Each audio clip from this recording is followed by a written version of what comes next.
let's take a look at this. A little bit of prototyping here, and in theory we're on the air now, but it's not like we're actually talking about anything at this point. I have put the link down in the description for any viewers that do decide they want to join later. And son of a bitch, I didn't make the fucking thing private. I left the goddamn thing unlisted. Let me fix that shit. Oh, good you thought of it. I forgot the default was unlisted. Let's public this fucking thing. There we go. Fucking publish. God damn it. I hate when I do that. Oops. And mute this. And refresh. And hopefully it decided to fucking post itself. I don't know. I have no fucking clue here. But I'm kind of fucking around just setting the shit up now anyway. It looks fairly visible. You might have to zoom in a touch, but... Yeah, I'm getting the right level. That's at 80%, I think. Yeah, that looks good. 65 will be a bit better, so I'll re-render it here in a second. Let me get this going here. Actually, I'm going to shrink this box down because I want to make that a touch bigger. Yeah, 65 will do. There we go. And bring this over, and now I'm going to have to get my text crawl set up. There we go. I got to shrink down that box. There we go. Let's get this set up. There we go. And, of course, this scale's a little off on it. Fuck. Oh, the fine-tuning is always a pain in the ass. Shrink you down a touch here. Let me see if I can get that to fit in there. Of course not, because it's a pitch. Okay, let me see if I can get that out of the way. Nope. It's the fine-tuning aspect here. Yeah, please try to tell me the joys of fine-tuning. Fine-tuning's a pain in the ass. It is. Let's see now. You can fine-tune a Hangout, you just can't fine-tune a universe. Apparently not. Universe is kind of a mess. There we go, and that fits. There we go. Got that up there, and get this back where it belongs. Move that up a hair if I can. There we go. That's nice. Okay. Now turn that one off. And let's get the other text crawl going, and I can adjust that one. There we go. The actual text crawl. Whoop, there we go. Shrink that down. Get the fuck out of my way. We're going to have to change the scale this way, if I can get the damn thing to cooperate. This one should be a little bit easier, because this one's an actual scroll, unlike the other one. The other one's just to let people know when I've had to temporarily close the room because a trollkin's trying to get in or some such shit like that. But that looks pretty good.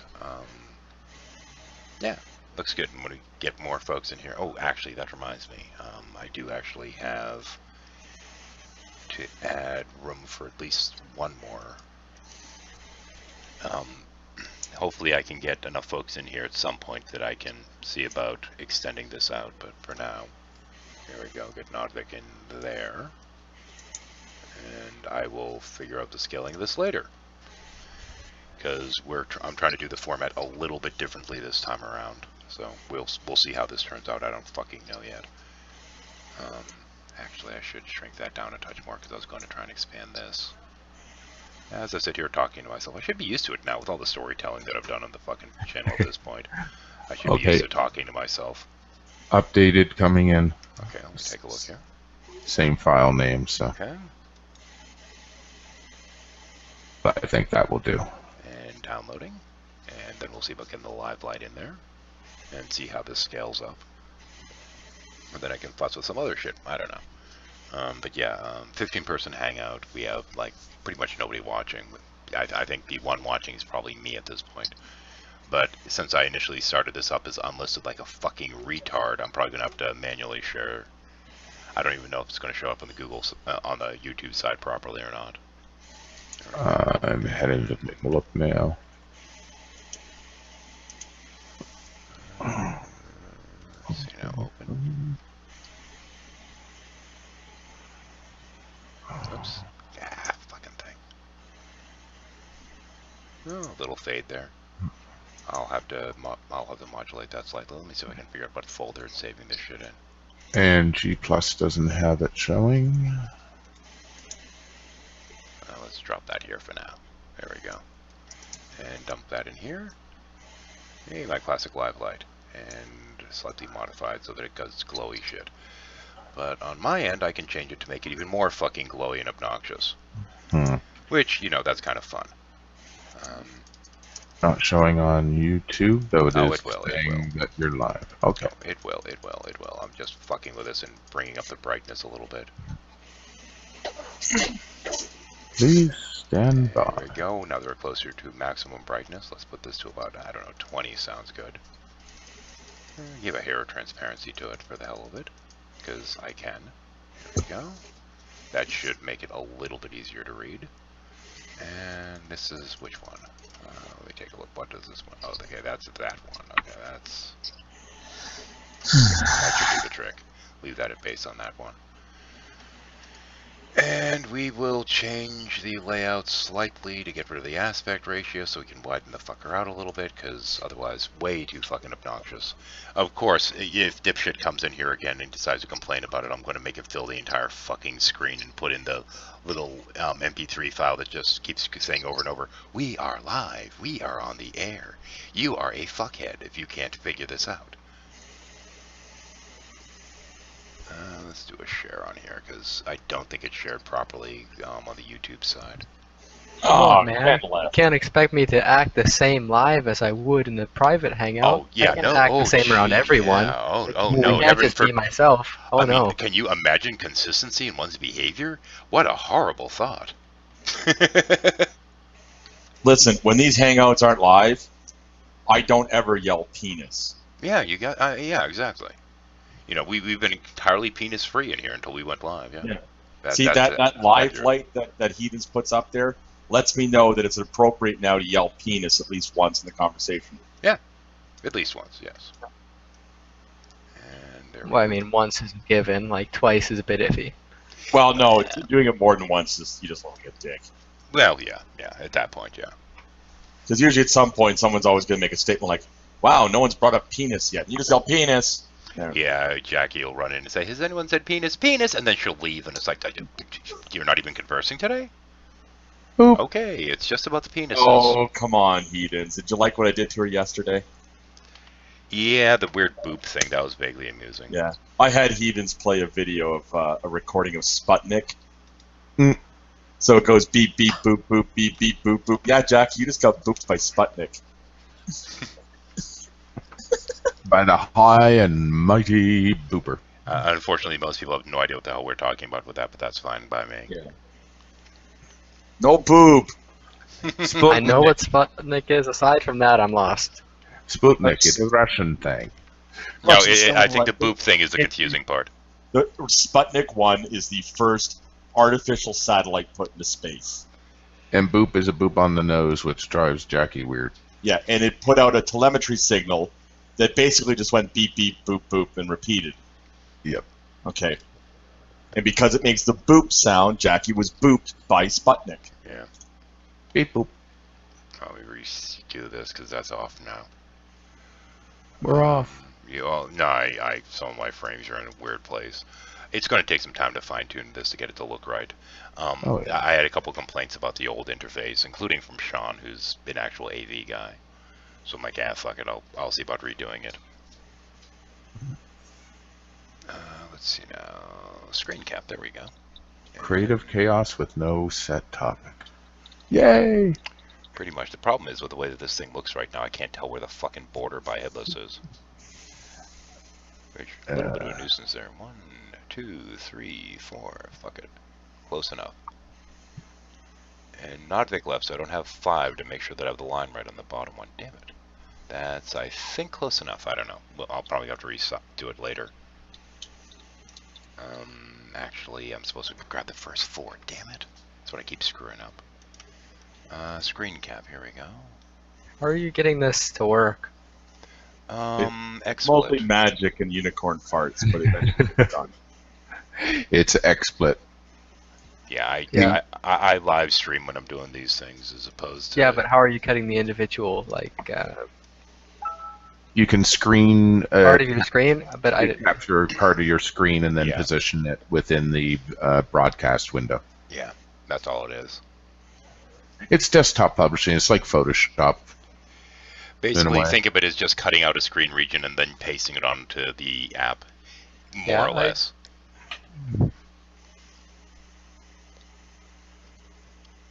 But what he does is XSplit will then rebroadcast it to YouTube instead of the YouTube broadcasting it. And I've got that misaligned. Problem is I actually had the chat open earlier, so I have a few things that are misaligned, so I need to re-grab those. I use XSplit myself because I can save local recordings with it. While I stream. Yeah, I mean, it uses the same kind of thing for when you're actually doing a broadcast. It's very similar. There's obviously some differences, but it's still pretty much the same fucking thing. It's video mixer software, basically. Yeah, essentially, yeah. That's one way to put it. There we go. Resize that a touch and get that repositioned. There we go. That should work. That should do the fucking trick. But yeah, I also use it for a lot of the local recording that I do as well, for when I'm working on like an actual honest-to-gosh video. But there we go. Got it. Perfect. But when I'm working on an actual video, I'm usually just doing the camera thing, and I'll throw a frame around myself with a little bit of green screen so that I can cut out the center of the frame. I make all my own frames when I'm doing this. Yeah. So I'll throw a frame around myself and a little logo that I'll make up or stuff like that. And then I'll just do my little recording and plug it in however I need to. The other thing is, though, if you're going to be playing something that's a video that would otherwise, flag you on content, if you go into something like XSplit and have the video playing inside of a little like TV frame, 9 times out of 10 it'll make it so that it'll get you around the content ID match. Yeah. Which is part of why I do that. Because that way I can get away with some things that I wouldn't be able to otherwise, which is kind of fun. You kind of have problems with audio then, don't you? You get flagged on audio far less common, actually.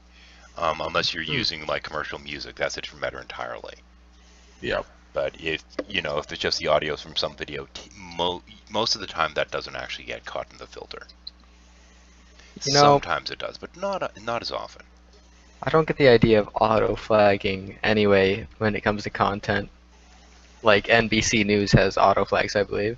That's because people take the videos that NBC News puts up and put them on their channel to get views. Yeah. And then that's no.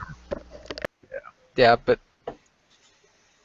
I don't see that happening very often. That's definitely in part because of the content filtering, but I think a lot of the time when people use NBC's videos, it falls under free use. Well, yeah, I think it should to some degree. And generally, the amount that you're using, you're usually not using the full thing. There was one I had to fight years ago. I think it was actually, I think it was MSNBC or something like this. I don't remember whose show it was. But initially, it was one of these things. You get your little tag there. You go to fight it, and they're like, no, we're going to keep fighting this. And I sent them a message saying, I found you guys through somebody putting a clip up, and I've linked to the original source. So this is encouraging people that may not be familiar with your show to watch it, and then they decided to drop it and let me keep it up. Yeah. Sometimes fighting them isn't merely a matter of sitting there and filing things against them. Sometimes it's a matter of encouraging them to just let you do it. Yeah, sometimes people got to realize, don't flag all the shit that's yours, because you might get traffic from it. Oh, am I that? Hang on. Okay, am I that soft, really? Huh? Hold on a second. Let me see if I can change my recording value. Yeah, you are. Not so much for... Sounds fine for me in the Hangout. It sounds fine in here, but externally it's sometimes a little bit different. Let me take a look at my properties here, because Google sometimes auto-adjusts levels. No, levels should be fine. I don't fucking know. Yeah, let me move the mic there. There, now I'm deep-throating the mic. No, kidding. What I'm going to do is I'm going to turn down everyone else's by 2 bars. And that's about as equalizing as I'm going to be able to get it right now in terms of my own shit. Yeah, sounds a lot better. Yeah. You're more equal to everybody. Yeah, that's usually the way that I have to do it, is just knock 2 bars off of the Hangout volume. Of course, it gets really interesting when Andy comes in, because he's almost always really quiet. And thank you, Okie. Yeah, thanks. I can't actually listen to it while I'm broadcasting. Yeah. But yeah, I always forget. Yeah, the theory of this is, just generic kind of community hangout, etc. And people can come and go as they please, and we can talk about whatever the hell you want to, and people can come in and bring their own freaking topics and all that shit. So, oh, there we go. Is that right? Yes, it is. Okay, there we go. Hopefully that's a little bit more visible. It's always a little bit weird when you're trying to get the text in there, because it's always a little bit off, but let's see if I can do something about that, actually. I haven't tried this before. Let's see if we can change... Whoop, wrong way. Nope, not that one. You could probably take it down in size a bit. Well, actually, the size makes the text visibly larger, and that usually helps a touch. Of course, now I'm just irritating everyone. Yeah. Fuck it. You could probably take it down 15% without problem. Size-wise? Yep. I don't know about that. I'm looking at it from the stream side, I'd say. But then you get, like, things that are even hard for me to read, but I don't know. Yeah. I mean, I usually do some weird resizing crap and change some of the proportions on it. But yeah, that doesn't help. The problem is it takes like 10 seconds for the stream to catch up with what's going on in here. But, and there we go, Paranor. Size matters. Indeed. But yeah, actually the broadcasting rate in terms of whether you're at 720 or what have you makes a difference too. But 1080p just for some reason has been completely fucking up lately. Yeah. The other day it just kept caching while trying to broadcast at that, and it didn't matter what I did my settings as. It was just kind of being a bitch. Incidentally, link is in the description. Feel free to come in and join us if you want. It'll just ring the little doorbell, and you'll have to wait a moment for me to allow you in. And at that note, I'm going to invite one more circle for the general fuck of it, because why the hell not? Oh yeah, that group. Hold on a minute. Which means we might get Mike the Monk Holiday in here complaining that he can't tell that he's being recorded. Yay! Do I have to be nice if he shows up? No. Does Mike not like being recorded? Yeah, he doesn't like being recorded because he will sit there and keep pretending to be feigning ignorance when you're sitting there and making a fairly simple point to him. And then when he contradicts himself, he'll claim that he never contradicted himself. And if you have proof that he contradicted himself, you know he doesn't like that. Hey, Oki. Hey, Heavy. Oh, Heavy's half dressed up today. We have the hat. Oh, yeah. And he pulls off that hat style so much better than Nadia does. Don't tell me Nadia. Oh, God. Ew. Oh. I may never forgive you for that one. But she does have a hat that looks similar to that. Yeah. Okay. Just because she wears the hat, can she be the hat? No, she cannot. You sure got pretty lips. Anyway. I don't think your second row showing up there, heathens. No, I have to actually add after para in a moment. Let me get that.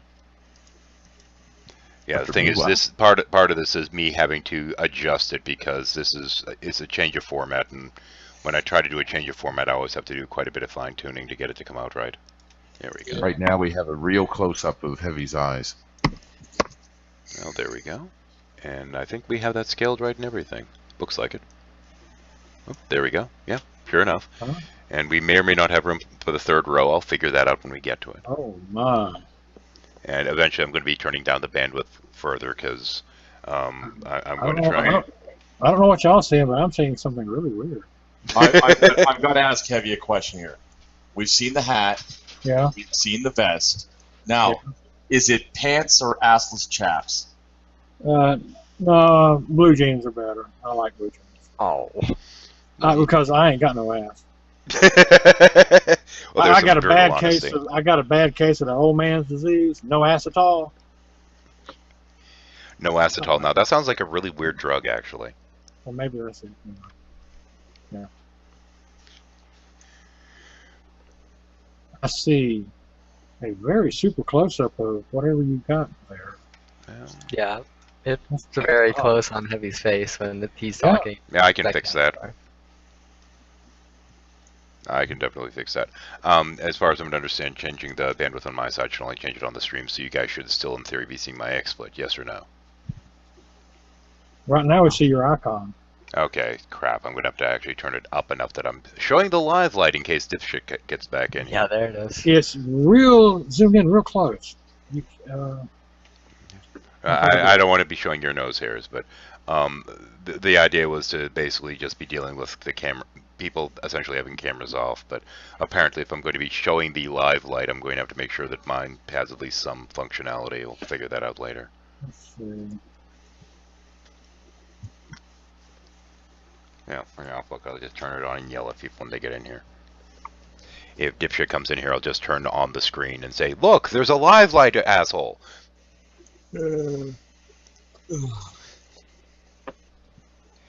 Oh shit! This is live.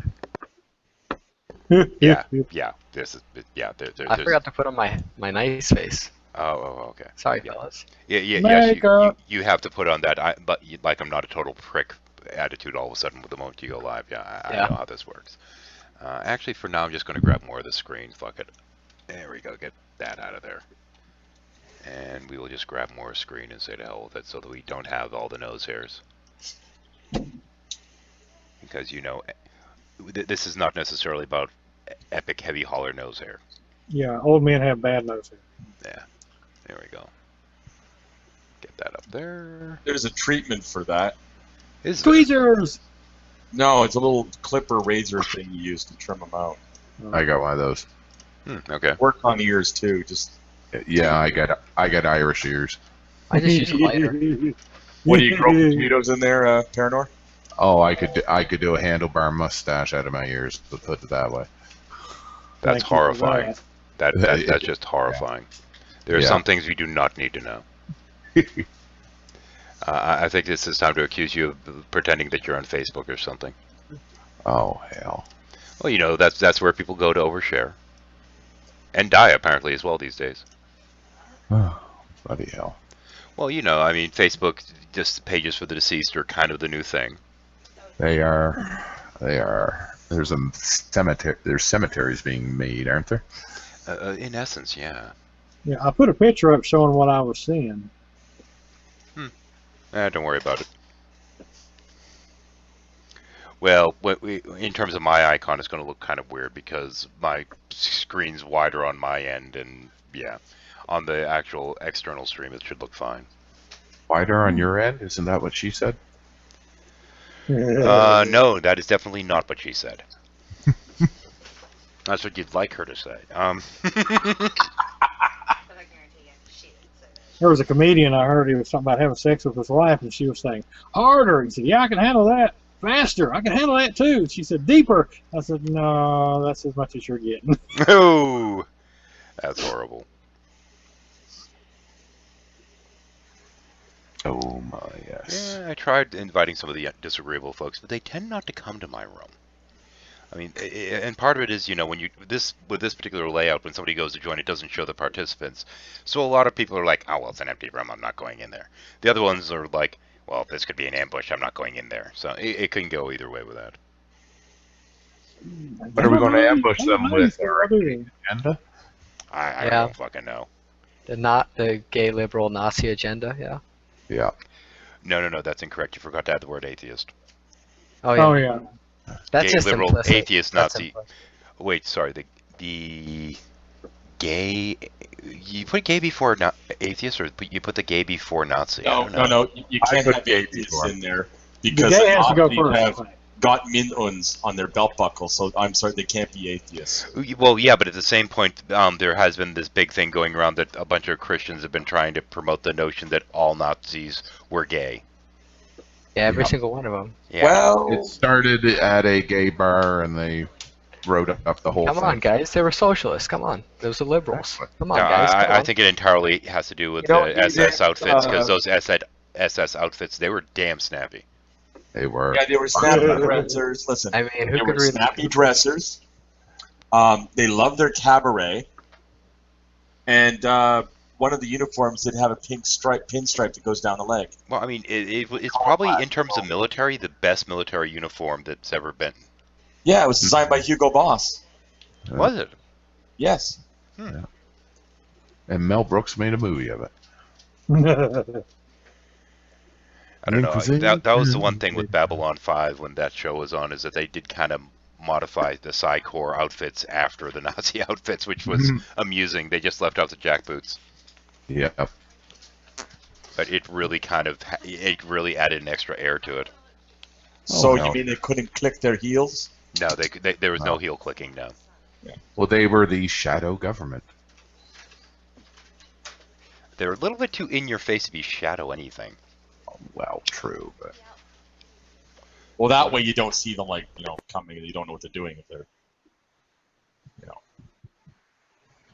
they were the Grand Inquisitors. Yeah. Dun dun dun. It's like Colonel Flagg.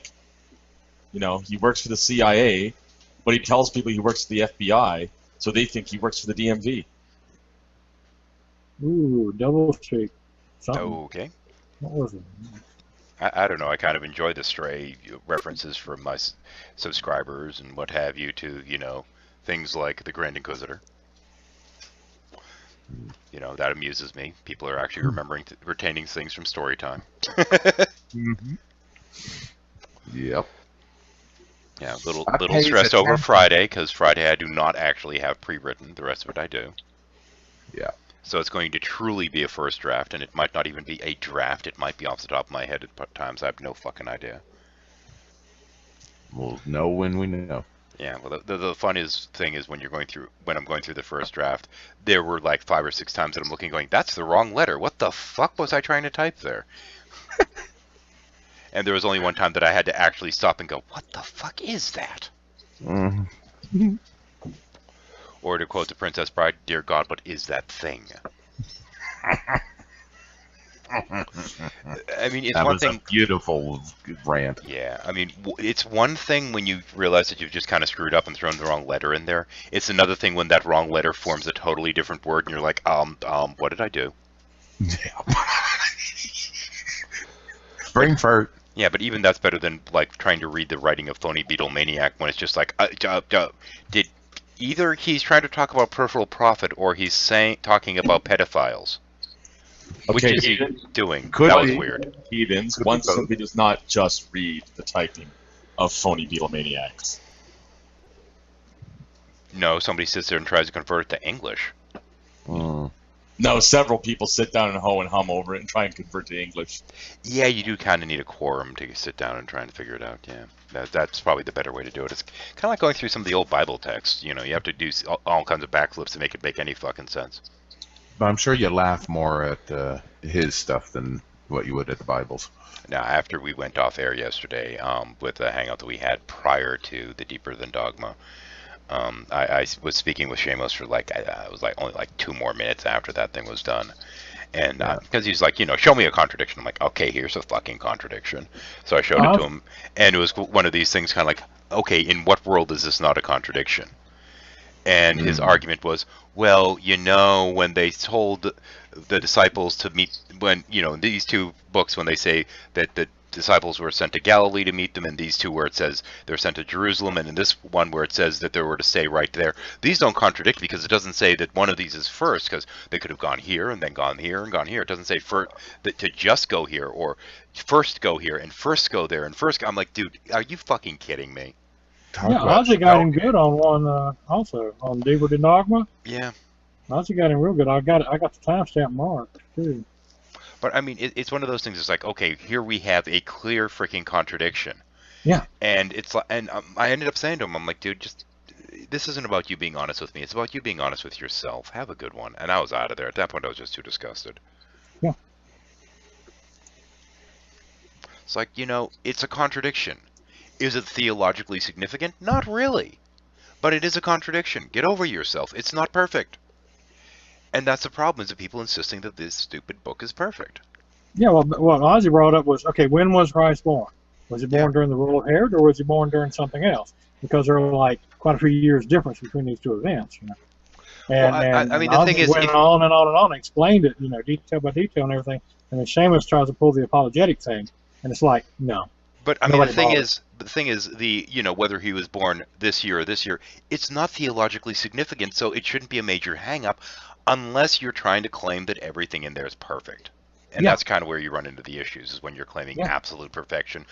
Because, you know, it's not like this doesn't counter like the potential perfection of some divine whatever the hell. This is a matter of the people that recorded it might have screwed something up. Not a big deal. And don't jump around screaming you're a literalist and you take everything literally, Yeah, pretty much. Yeah, no, because you get called on the contradictions then. Well, I mean, there are some parts in that are so clearly metaphor that you're going to claim the whole thing's meant to be literal. It's just like, okay, so you think that somebody was literally talking to a donkey and this isn't a moral tale.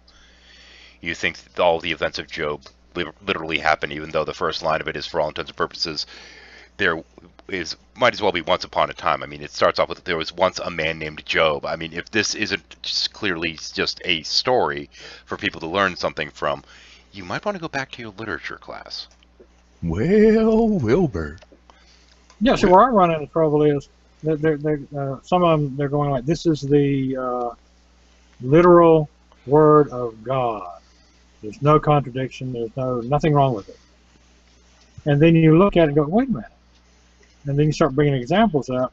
And that's, if it was the literal word of a supreme being, there would be no uncertainty about it. It would be plain as fucking day. It would be very clear. You would not need apologetics. Everyone could understand it no matter what language it was translated into. I mean, that's my thinking. Well, yeah, Maybe I expect too much of a God. Well, I mean, the problem is that would require omnipotence. Sometimes I think my vision of what a God would be is a lot bigger and better than a Christian one. Well, I mean, that's the thing that I've ran into a lot. I was in a hangout a while ago, and we were talking about some of this kind of crap, which isn't necessarily my usual shtick here anyway these days. But I made a point, and we had somebody in there that was very much one of these angry anti-theists. And they were doing the whole attack dog thing, and I made this comment that, you know, over the course of deconversion, many atheists come to this point that they have what I consider to be a better, more, so to speak, pure or better or greater version of what a God or a divine, something that's divine, could be. And then the Christians end up shitting on it. And this guy's like, what did you say? And I repeat it, and he's like, yeah. And he starts trying to get into talking about that time, that frame, so to speak, that time period, that when he went through that of, you know, having this grander conception of what a God could be. And then immediately Matt Bell jumps in with, it doesn't matter what you think would be a better God. It's the God. This is the God that you have. It's the Christian God. And it's like, dude, you just shat on this, you know, brief moment of being able to speak to somebody in a reasonable manner because you have dogma.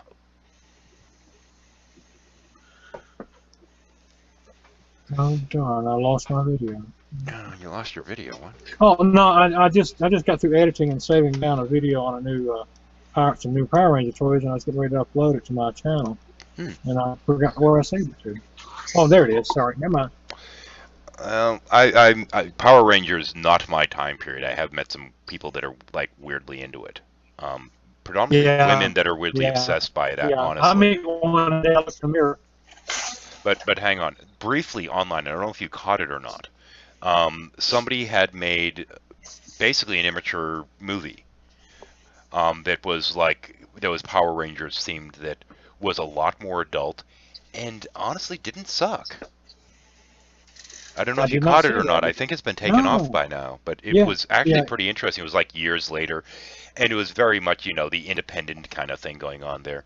And the thing that I thought was kind of sad is eventually the people that are behind the actual Power Rangers were like, this has to be taken down because it's not official. It's like, it's a fan film, you assholes. Yeah. Gotta be glad someone's that interested to take the time to do that. It looks like I didn't see it. It was taken down before I saw it. I just like the toys. I'm not into this shit. Looks like my broadcast screen's a square touch off. I don't know what the hell's going on with that. Maybe it's my screen size. Oh, yes it is. Okay, it's just my side. Okay, let me fix the chat box here, because I just fucked that up. Here we go. It's going to take some fine-tuning to get this squared away. I'm sitting there running off and dominating the conversation. Sorry. It's cool. It's cool. I was going to pop off and get myself like a lemonade or something. So, but I want to say something. I mean, like, I don't think it was necessarily a negative thing. It depends what you're dogmatic about. Repeat? I said it depends what you're dogmatic about. That was the part that I heard. The first part's what I missed. Again, I said that dogma doesn't necessarily a negative. Again, because like I'm dogmatic about trying to improve people's standards of living. That's something that I am dogmatic about. And there are other things that I am dogmatic about. I mean, again, how do you discern what's negative and what's not? Is it, you're right there, Headless. Yeah, I'm alright. He might live. It depends what day it is. Some days we let him live, sometimes we don't. Let's see if I can get a better sizing on that. Nope, apparently not. Dealt with it. Oh well. Leave it like that for now. You know, I had a complaint about the size of my live light the other day, so apparently I'm supposed to make it fill the entire screen and then still remind people that we're live. Have it like 50% or 30% opaque and just put it over the entire thing. That'll do it, right? Now I could do that. I could be as like obnoxious as humanly possible, I suppose. Yeah, I would just have That to would be put great. this underneath it. Here we go. Let's move that underneath it. There we go. There we go. And let's see now. Change the opacity. There we go. Now, any inability to... Oh, fuck that. No, now you can't read the side chat. Fuck that. That amusing for a moment. You might have to make it that big in case what's-his-name there shows up. Oh, if he shows up, I'm just going to fill the entire fucking screen with it, but I doubt he will. Especially after I threw him out the other day after... Well, I'm just going to disagree with you. Having a giant image on the screen that says that we're live isn't clearly enough to indicate to people that you're live. What? Well, as soon as it comes in, Shadow, what you do is go, all together now, and then we all sing, you are live. Yeah, I doubt that he's going to come in, but... No, that still wouldn't be clear enough. Probably not for him, no. You didn't send him forms in triplicate in Boston gold on vellum, telling him with a passenger pigeon flying it to him. Oh, the passenger pigeon. That's what I was forgetting. Okay. Yeah. I'll have to add that in there. Along with the passenger pigeon, you'd send a parrot that only says the word live.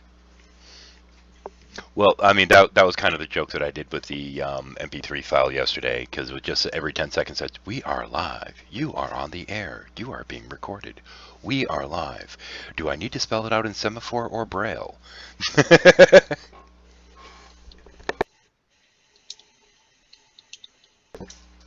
Now, I feel like I kind of ignored Gary there, but the thing is, he wasn't saying anything that I haven't said before. There are some dogmas that are useful. That, anyway. It's like, okay, so you're sitting in here making a point that I've kind of tried to make in the past. Why? Whatever. So we got four people watching right now, so it's obviously a slow morning. This hangout in theory could run forever for all intents and purposes, but it's also an open hangout. Link is in the description. If anyone wants to join or bring a topic, feel free to do so. We're just kind of freewheeling. Freewheeling. No, freewheeling, not freewheeling. Free Willy. I know there's a dirty joke. Of course, in you there know, somewhere, over in but- England when they had, of course, you know, in England when they had that movie over in England called Free Willy, they had to change the title. Never mind. Yeah, I assume it means something a little bit different. It means They penis. thought it was. Yeah, it's a good one. That was really... As well as Peter and John Thomas and One-Eyed Trouser Snake. And yeah, I've heard the song. What the hell is that? I think he's trying to play a Woody Woodpecker sound. I'm not sure, though. Gary left. Yeah, Gary left. I didn't take his weird mean? bait. Yeah, I had the screen thing partially covered. I didn't see Paranor leave or give a message he was leaving. I didn't see Gary leave either. Well, no, Parador, he said he was going to take a nap. Gary just said, we'll be back later. Yeah. And save Oh on yeah, space. well I had the screen. I had a window in front of the chat part and I missed it. Now look what you've done, Oki. You've driven them all away. Yeah, we're going to just blame Oki. Go nuts, boys. Go nuts. Yeah, you should have done with a lion puppet or something. Or That maybe would an honest involve puppet. putting my hand up a very, very furry lion's ass when it's fucking stifling. Oh, my- no. Hold on. Rephrase that. That would involve you putting your hand up the ass of a furry. Oh, I yeah. can still use my original statement. And it can All still right, be the same Parador, thing as saying Heavy that. got a box. There we go. You what? That was just noise. Oh, you were waving a box around there. Oh, I'm unpacking a new toy. Oh, what is it? It's all out of focus, so. Oh, and it's Oh, in sorry. Japanese. You got a It- Japanese one? Yeah, it's one of the it's an original it's one of the Japanese toys that goes with this back here. Yep. It's gonna make a really big clusterfuck. Just check your camera. You're all out of focus. Put that up there, Still? and then get rid of it. Yeah. There Now it's worse. Now it's worse.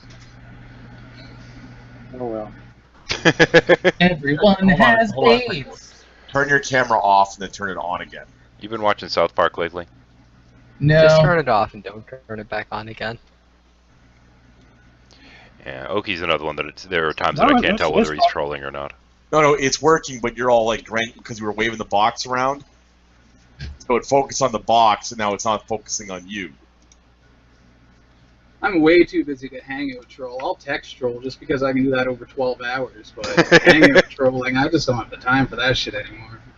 I text trolled somebody on YouTube, and it took me 11 hours to get someone to bite the damn comment I made. That does not sound like very successful trolling. No, not at all. Other people did leave comments, just not the comments I was looking for. It took 11 fucking hours. Ooh. Hey, Tommy, is how's it that going? better on mine? You did, Tsunami. Hang on a second. Hey, Tommy, how's it going? That's a little better, Heavy. Not bad, feeling pretty good. Hello. I've got to ask you your personal impression on something. Do you think my live light is loud and obnoxious enough, or do you think I need to, sit there and scream at everyone to make sure that they know? Damn, that'd be hard to miss that one. I think that one is loud enough, even Okay, for me. okay. Beautiful, Cool. thank you. Yeah, also, every time someone joins, you should greet them with, hey, it's live. It's live, just in case you're blind. No, I found you a Braille translator for that. Oh, good. You can download the Braille in ASCII and then put it in your ticker at the top. Ah, okay. Because obviously blind people can read ASCII tickers. Yes. Oh no, they it's can. it's in Braille, so they can read it, right? Yeah. Blind people are really good at reading Braille, actually. Yeah. Well, My yes, but friend got really mad when I gave him a Braille book because it was too easy. well, the problem is that normally when it comes up on the screen, you can't actually tell it's Braille because it's not actually raised. Tuvok had a tactical interface that let him be able to use Braille, and he was on fucking Starship Voyager, so I mean, what's their excuse? You know who are untalented? Actually, deaf. they do make Braille text readers for the internet, Yeah. and it's a box. Weird. You put your hand on the box, and it basically raises pins to create the Braille dots. Yeah. I'd write the word titties all the time, just be like, hee hee. Yeah, yeah. That's why blind people don't go to Encyclopedia Dramatica. Oh, I thought it's because they were smart. Titties. Who goes is to it? Encyclopedia Titties. Dramatica? Titties. Is that still a thing? Yeah. I've never heard of it. 2008. No, Yeah, it's very much still a thing. They need to keep it active just because Brett Keane exists. Instead of letting people put up whatever crap they want now, it's now focused more on the drama of the internet. So Yeah, on the people who are never go basically there. the big drama fails rather than trolls and other inane topics. Like pages with the word titty written on it 1,000,000 times. Because it really did cause a lot of resource problems for the website. Yeah, because I guess you can only have so much titty. Well, no, you only have so much text before it starts to fill space up. No, I think you can only have so much titty. I mean, the thing Yeah. is, if you... Okay, when you go to 3 titties, that's fine. Once you get to 4, you start looking like a cow. Yeah, actually, Ray, the blind are really bad at sign language. Yeah, it's like they don't even know their own culture. Are the mute really bad at singing? Oh. Well, It no, I've never depends. heard the mute saying I don't know how good they are. Oh, Shadow, I have a scientific question for your characters about them. Oh, about the Are they characters. Okay. digigrade or plantigrade? Shit, I'm gonna have to remember what those two words mean. Do they walk on their toes, or do they have? I mean, do they walk on the bottom of their foot or on their toes? Oh, toes. Yeah, So we're imagine- plantigrade, and dogs and cats are the other. No, they So are imagine, actually. and would Yeah, we're choose plantigrade. the universe. They're digigrade, but it's a little bit more like the hind legs of a dog, in that the region for the toes is longer. Yeah, that's what I was curious about. Yeah. And do the females have more than? Do they have more than 2 nipples? 6. They're cat. Hooters. Ooh, They got 6. oh my! But they don't have So breasts you like have- humans. Yeah. They don't have Oh, breasts like okay. humans, though. Well, then the furries are going to protest. Well, they 'Cause they can don't protest have all they want, but hey, tough shit. 3 sets out to here, you know. Yeah. What are furries going to protest? Oh, please don't read too deep into this. No, If this you don't is- know what's going Well, on. I was curious. I was curious though. Yeah. About But it. no, that's actually that actually is very definitely Actually, a valid question. here's a good question. Well, do I they was have- trying to picture them in my Do they head. have you know, because you got opposable their thumbs? That's empathy. Yes, they have opposable thumbs. Okay. Actually, one of the races that I have has 2. Because you know, but all it's you, not all the you see Curzon. is. Oh, sorry. I was just going to say I do have Because all you one see is the race that faces, says- and I'm wondering about the rest of the body. Well, yeah, because I'm not actually an artist, so I just grabbed pictures of big cats to plug them in there because I don't have the artistic ability to actually draw them properly. Yeah. I But lack that. I was curious about that. However, there are the next chapter that's coming up, chapter 9, in terms of we're referencing first story theater here. And the next chapter is the proper final end of their rite, and it covers a little bit of that. And we have Lorik before the Inquisitor kind of thing, and he goes in right after Eru.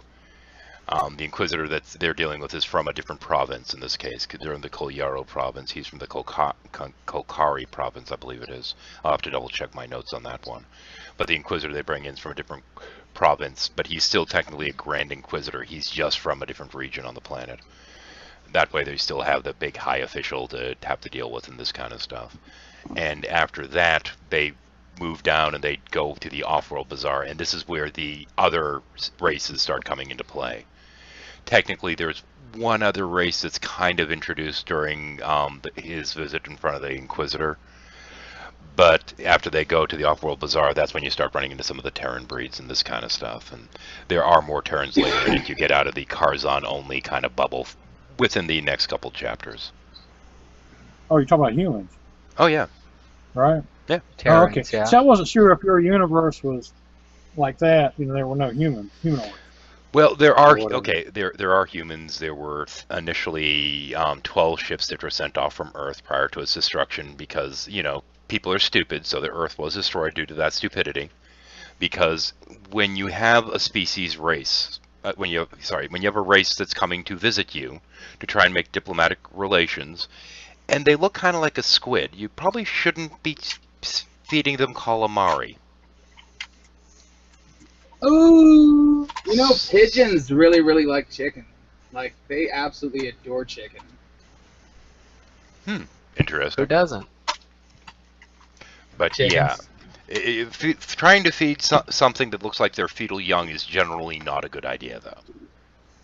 So yeah, this resulted in the destruction of humanity. 12 Ark ships sent off to different planets. They re-evolved. So what we call humans today do not exist in the universe of Keralis. They've all re-evolved. There's, for example, the Darians who, honestly, and since you're here and you probably will know the reference, Heavy, I modeled them somewhat after the Gamelons. Star Blazers. Gamelons? Yeah, you remember Star Blazers? Oh God, yeah, but it's We're been, dude, off it's been ages to outer since anybody- space. We're leaving Mother Earth Yeah. to save the human. Yeah, all the blue guys. I, The blue Oh, skin okay, and the dark gotcha. hair. Yeah, yeah, they were I modeled. love that. I love that. They were modeled after them, but the storyline's very different. The way that I set it up with the storyline in Keralis is that, well, let's just say that it was very tongue-in-cheek with the way I set a lot of this up. What happened was when the Lamentics were essentially told to give these 12 ARC ships and help coordinate humanity's escape from the planet so that they could colonize new worlds and have a chance to survive elsewhere. Lamentics are kind of assholes. You know, Lamentic. You might get this clue. So in any case, they went and instead of saying, okay, well, we want to make sure that all these people will be able to survive and blah, blah, blah, blah, blah, they decided to be douchebags about it and conduct their own little experiment. So they took one ship and put all the white supremacists on it. And that particular ship landed on a planet with this lovely little blue star. And since they praised white skin, they then spent centuries trying to get back to having this wonderful white skin because they were blue once they got there. So then when they went out to space, they realized, oh shit, we're fucking blue.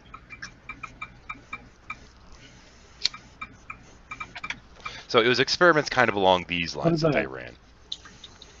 That's somebody making tapping noises. So I thought it was me because I'm doing toys.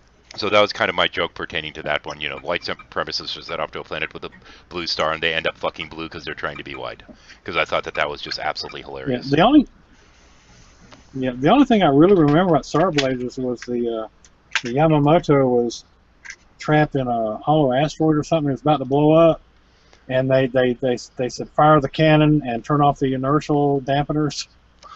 Yeah. And when it blew up, they fired and went flying out the ass end of it. That's the only thing I remember from the show. It was the wave motion gun.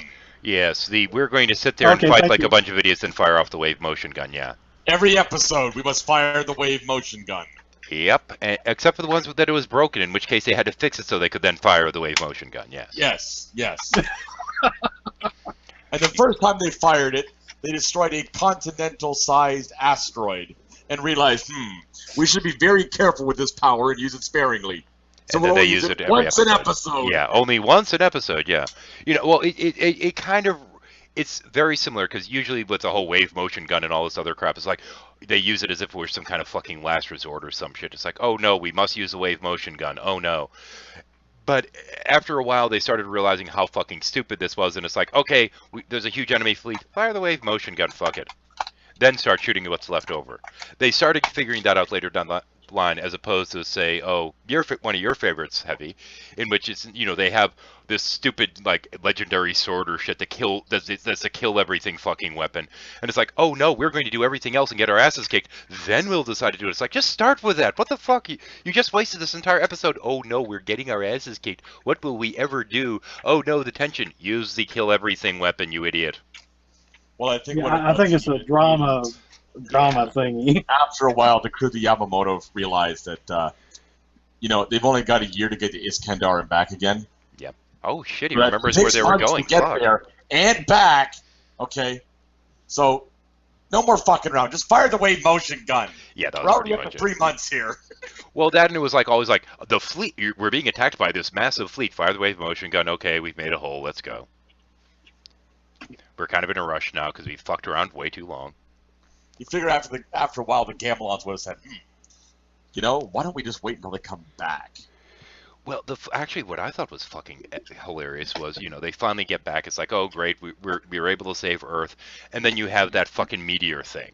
You know, the not meteor, that ship that looked like a comet. Okay. And it's, you know, they have all these ships lining up, firing off at what they don't realize is a damn force field. Like this fucking armada firing off wave motion guns and shit. And no friggin' effect. All the ships end up getting trashed, except for the Yamamoto, because all the others are like stupidly high-tech. Everything's automated to the point that nobody can sit there and flip a single switch to say, okay, close the bulkhead. What I didn't get with Star Blazers, though, is every time they did meet the Gamelons, they sent out all their little fighter craft, which were all piloted by somebody. Mm-hmm. But there was only supposed to be 100 people. And where did you get all the pilots? Actually, I have a funny little thing about that. Considering how many of these ships, these little fighters, got shot down. I have a little gag about the usefulness of fighters in the main story, not stupid little Star Chasers, but the actual book. There's a scene in which there's a little bit of a debate as to the effectiveness of fighters and this and that.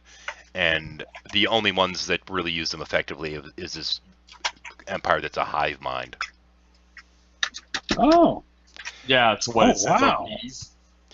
Talk about Send coordinated. out the battle bees! Well, the thing is, it's a hive mind in that you basically have this wall of fighters that are lined up, and they keep rotating. You know, the ones that are firing keep rotating behind the ones that aren't firing, so you have this constant massive beam of energy coming because of the way the fighters are coordinating. So it's like one solid strike that just keeps going as opposed to individual fighter blasts.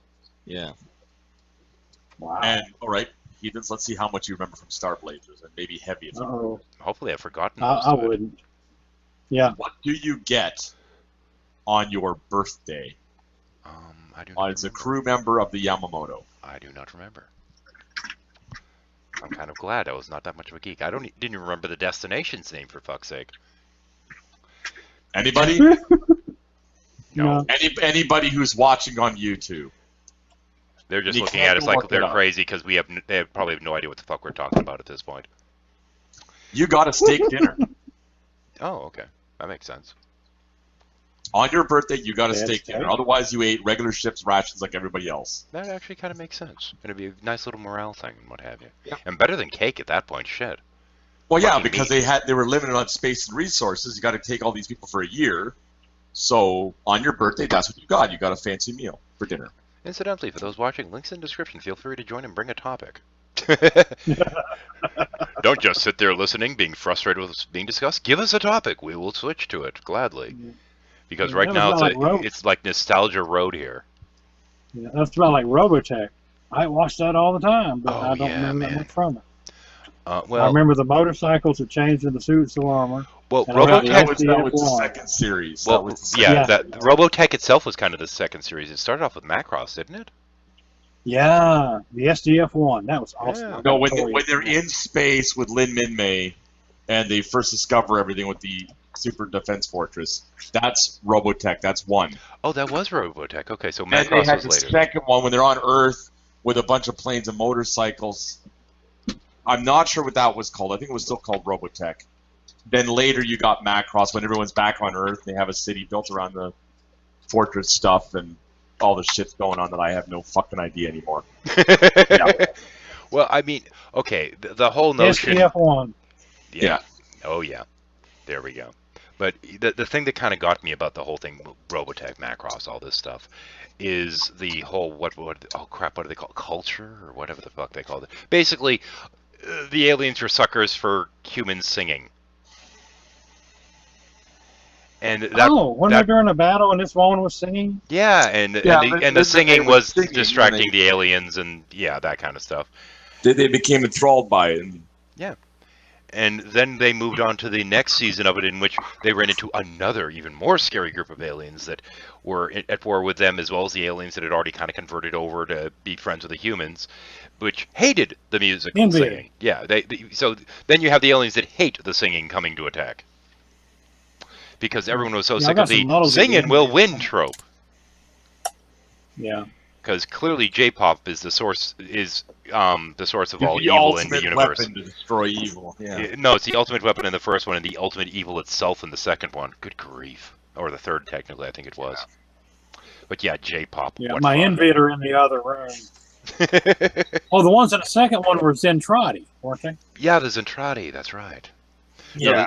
Yeah, Does because I it- got wait, some does of their Zentradi work- fruits, too. Wait, the Zentradi were the giants. Then there was The Invid was the the second one. Invid. Yeah, Body. that's right. The Yeah. Zentradi was the first. Invid Yeah. was the second, yeah. Oh, okay. And here you are as a See how giant, much I... yet you can go through this process Of and have miniaturizing. yourself shrunk down so you can disguise yourself as a human. It's micronizing the Micronians, yes. I often call my kids Micronians, actually. They never get the reference, but it amuses me. So I don't remember that. This is almost like an anime where the writers were going, and then just started writing crap, and they had no idea where they were going with this. That's pretty much all anime. No, some of it's pretty structured, or they repeat things. But this is like, what do we do today? I know, we'll shrink the giants. Well, I mean, the thing is, you have anime like Bleach, for example, which has gone on for way the fuck too long and went off the rails ages ago. and they just keep fucking making more. And finally, they decided that they were going to do the last arc of it, and the last arc isn't going to be done in the cartoon thing. But most of the best parts are, and worst parts as well, are in the final bit of it. It's fucking horrific. Never watched Bleach. Never.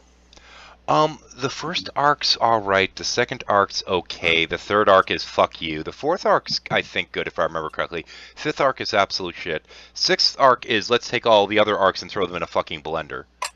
And I'm probably remembering the sequence wrong, but you get the general idea. Yeah, the only anime I really got into was Big O and the Ghost in the Shell series and the movies.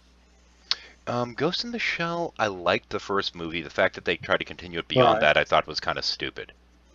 No, I didn't like it. They tried to continue it. I mean, Well, because they had it was two series. they did a complete arc. That's the thing, is with Ghost in the Shell, it was a complete story. You didn't need more.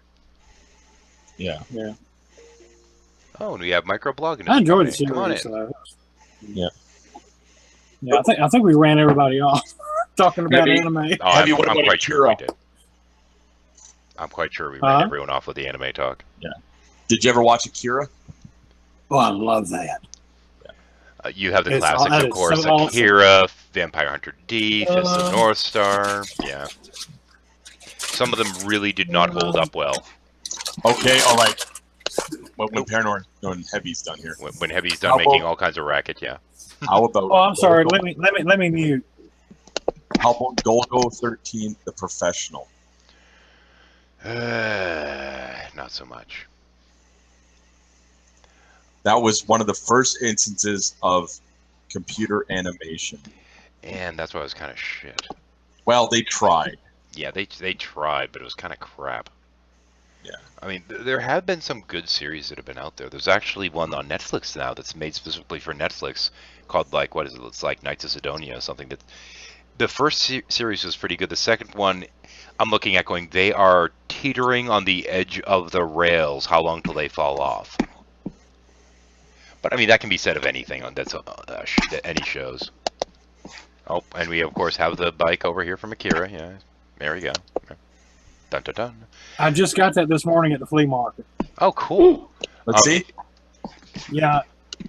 I go to flea markets and get a lot of Power Rangers. You got I got a bunch today. And You got the figure for it, like the Akira himself? Oh, who gives a shit about Akira? It's about the bike. Well, it would be, No. It's because the bike actually is Yes. the figure.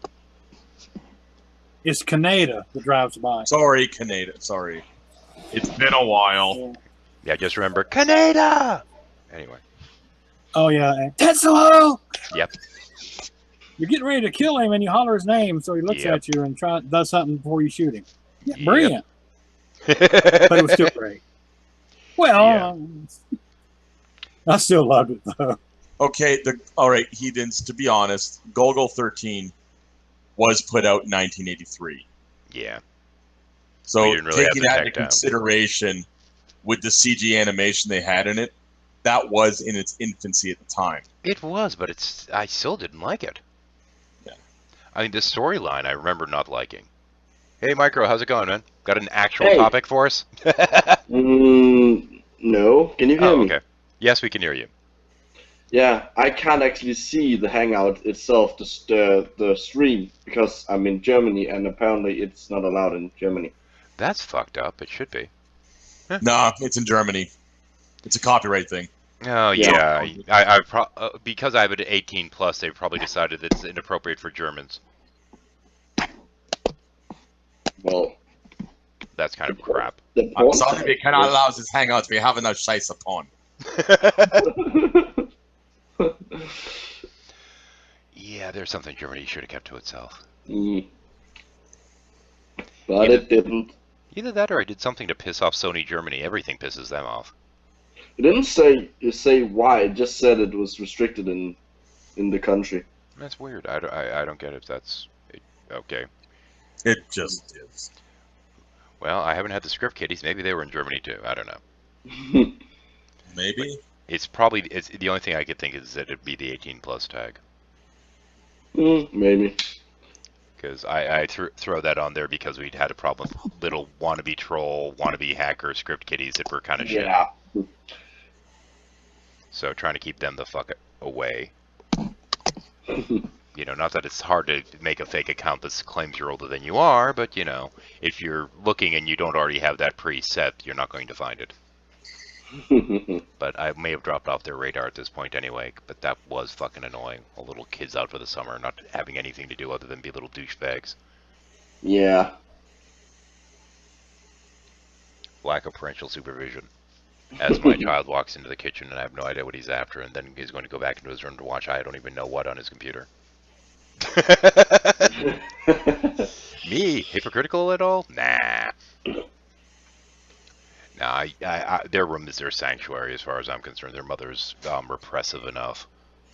So I tend to give them free reign during the summers while they're here. Because, yeah, screw that. I mean, people need to be able to express themselves at some point, and that means I have to let them get away with more than I'm, in some cases, comfortable with here, then so be it. I mean, my rule is basically he can cuss and fuss all he wants in his room as long as I don't hear it. You know, once he starts cussing to the point that you can hear it across the house, you've got a problem.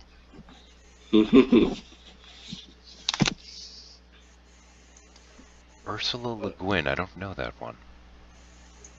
Ursula K. Le Guin. Comment from Lale Lalu, the only sci-fi that they really got into was Ursula Le Guin.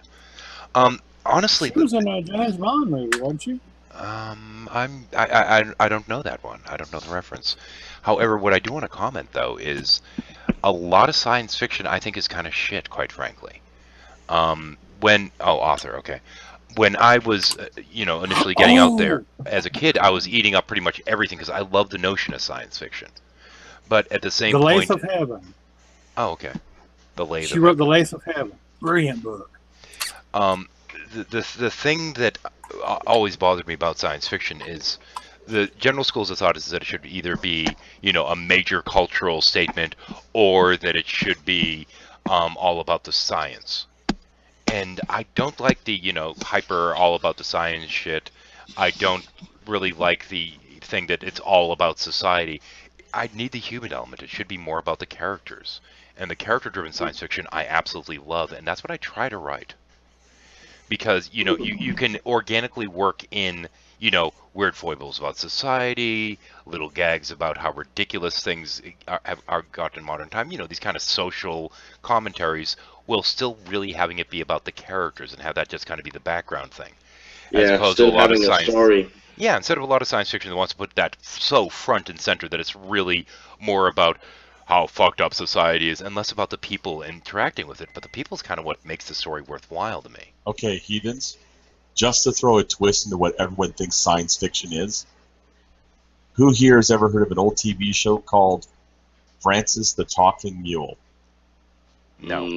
Or you've probably heard of Mr. Ed. Well, Mr. Ed I know of, but I mean, that's barely sci-fi. Francis was a jackass, yeah. Both of those are examples of science fiction. Barely. I mean, I'd hardly qualify that as science fiction. I mean, if you're going to go by that, then the talking donkey in the Bible would make the Bible science fiction as opposed to just standard fantasy. No, the Bible wouldn't be science fiction in that case because it would be through magic and not through science. But see, you have complex science or technology you don't understand would appear to be magic. No, it was fairy tales. But it specifically stated that it is magic. Well, I think the real problem isn't simply that it's fairy tales. The problem is that it's not DuckTales. And nostalgia strikes again. Oh, blathering blatherskite. Oh, that was a good one. I don't know. DuckTales. I was partial to Darkwing Duck, honestly. Yeah, Darkwing Duck had a line in there one time. There was that whole time period. It was Tailspin is the one I liked. Yeah, with Baloo. With Baloo. But the Darkwing Duck, in Darkwing Duck one time, this woman said something about, I have never been so insulted in my life, and Darkwing comes back with, you're young yet. Mm-hmm.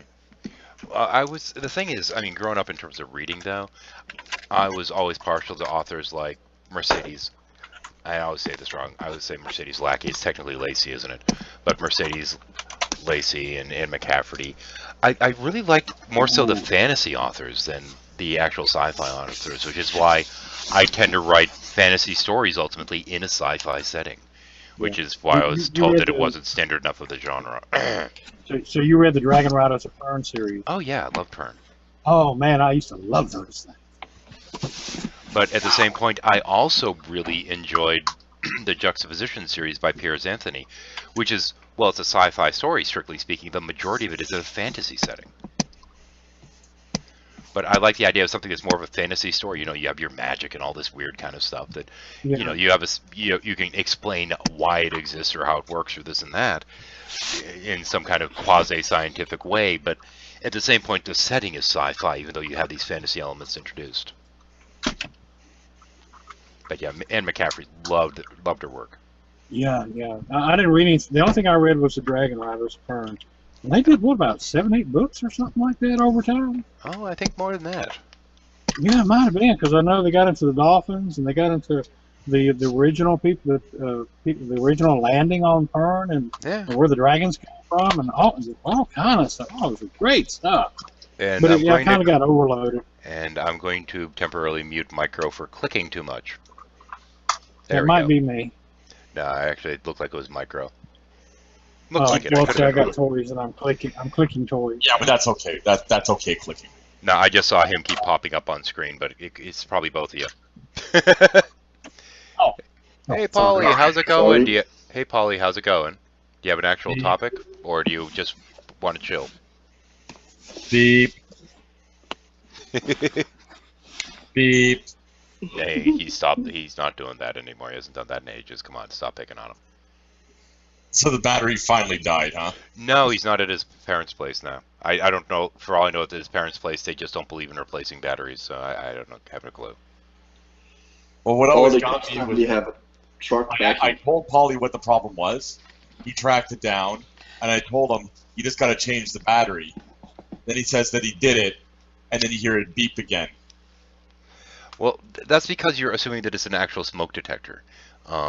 Now, you know, knowing a little bit about his family life, I think it might have been an atheist detector. Yeah. Okay, that was a bad joke. Hope I don't want to actually get him annoyed today. I did that once before, and I felt really bad. Well, he might unmute himself and actually join in. No, that'd be nice. Given that smoke detectors only only beep like what, once a minute, it's hard to find them things, which one it is. It's on the ceiling there, Heavy, and they usually have a light blinking too. Well, we have about 3 or 4 or 5 here, and you hear a beep, and you're trying to figure out where it is, and you wait for a while. Oh, it's over there. No, wait. No. Then what you do is you simply just change all 3 batteries, be done with it. When I was doing tech support, I actually had a guy call at one point that his smoke detector was putting the low battery tone out, and he was insisting it was his computer making the noise. And yeah, this led to him calling in over and over again, and everyone's like, "It's not the computer." So I'm sitting like, "Okay, fine. Let me just show you that this isn't the case. Okay, here's what I want you to do. Do you have it plugged into surge strip? Yeah. I want you to follow the surge strip cord to the wall. Unplug the surge strip. Okay, now is there any parts of your computer that are currently plugged in? No. Okay, there you go. It's not your computer. It makes the noise, and he goes, I know there's a battery in there somewhere. I'm like, what? That's a CMOS battery, you moron. Sir, just change the battery in your smoke detector. Yeah, but he wouldn't because he was insisting that wasn't it. It drove me fucking insane. But yeah, the guy calls in to complain and all this other shit. And I'm like, yeah, whatever. Yeah, heathens. That's like the lady I had who called in where I worked. She was looking for her official check that was supposed to be mailed out 7 to 10 business days ago, and it was supposed to be expedited. So it should have been there in 3 days. According to the tracking number, it showed up the day after she ordered it. Mm-hmm. So that means it's been sitting on her kitchen table for 7 days. Yep. But you know, she's been checking her mailbox every day for 7 days. Yes, it's not going to be there because it was delivered by a courier, which means they put it in your hand. Yeah, pretty much. Or somebody's hand, at least. Which turned out it was her son. Ah, there you go. It and then put it on the table. Yep. Because this is the way shit works these days. And that's not the first time the lady called in either, looking for an official check. Sounds about right. Sounds like she has to have a talk with her son about, stapling it to her forehead when she gets home or something. I don't Or think look at that's the about- kitchen table once in a while.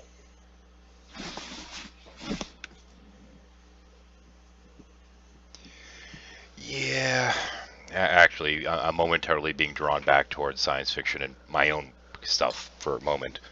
I actually there was a concept that I had within my stories, which was what I refer to as breeder species.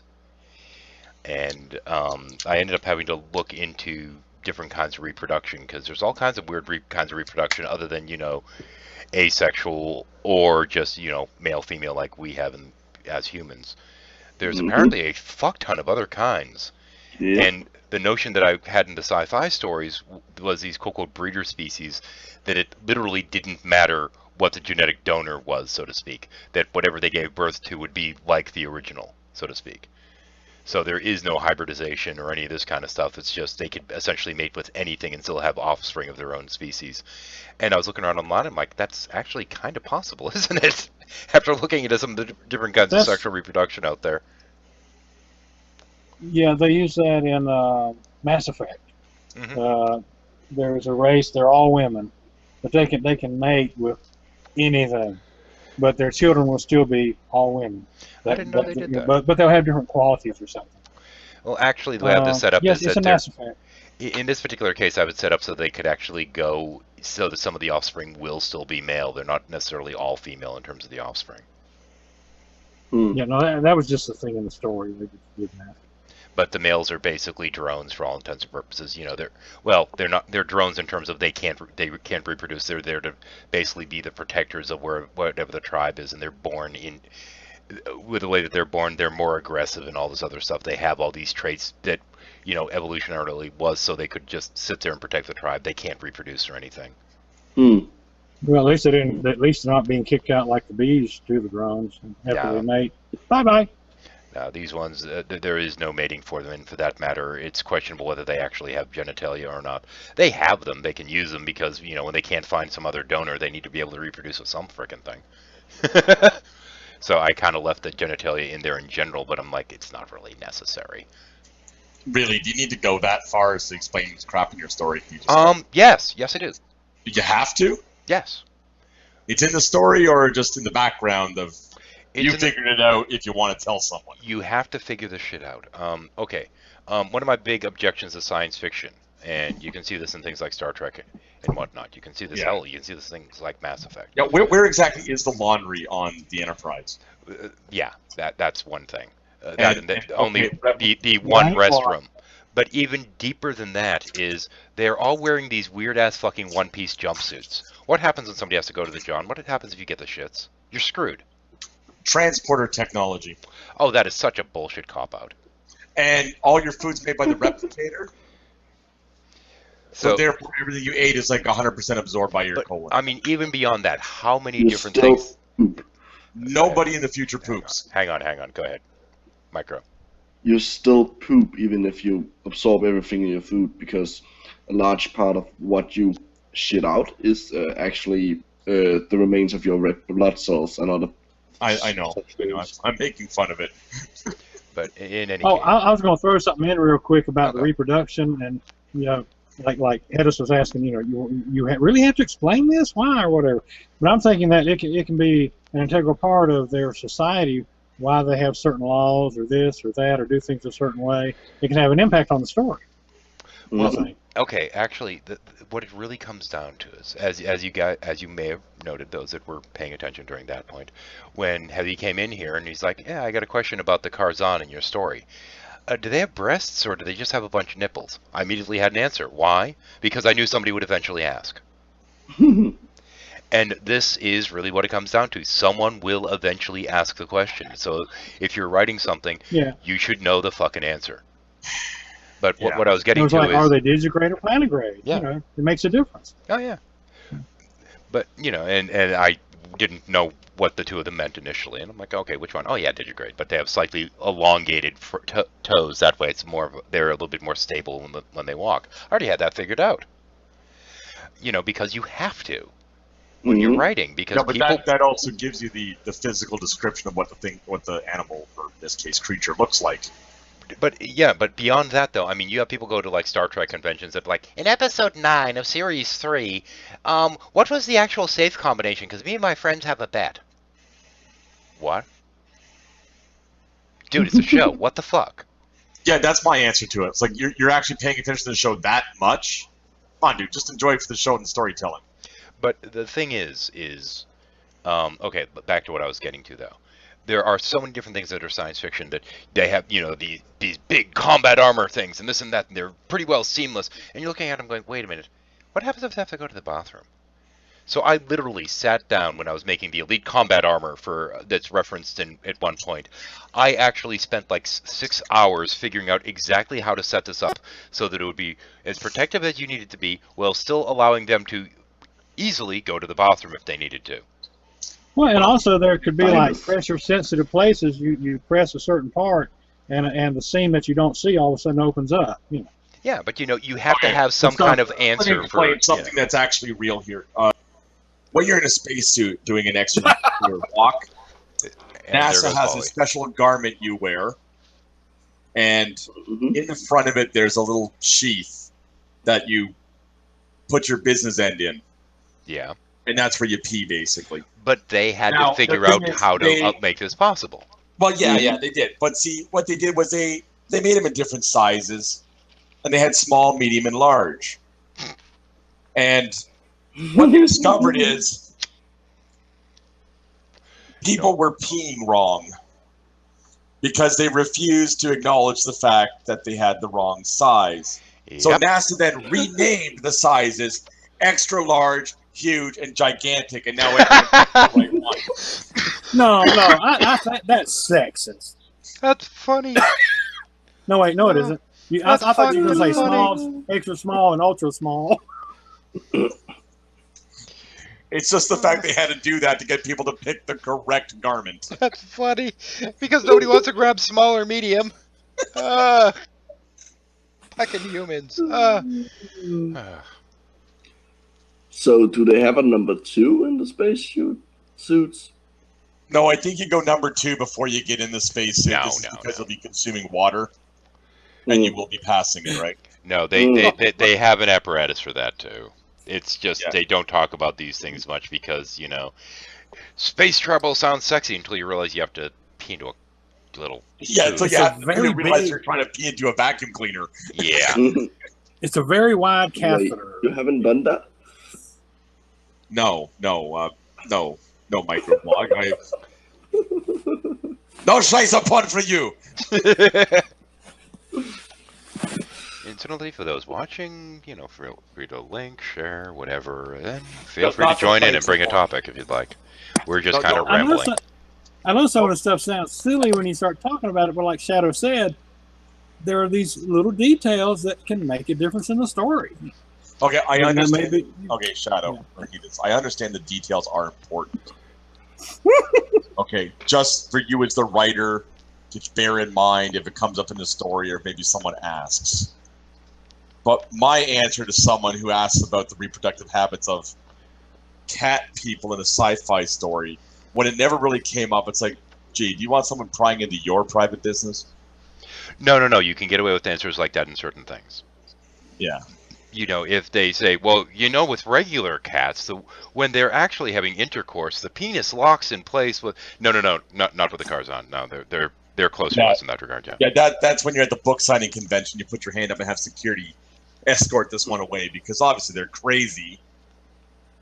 But Heavy's questions about is it plantigrade or digigrade, that gives a physical description of the creature and how shoes work in that universe.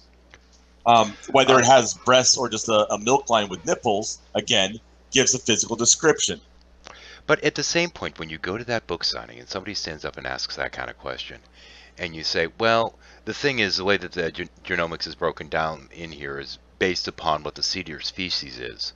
And since there's a Shakiri that actually seeded this race and the Eldorani evolved separately, there's no real possibility for the humanoid or Terran hybrids to actually interbreed with a Karzan. At that point, they're done with their question, and they're probably sitting there looking really fucking embarrassed.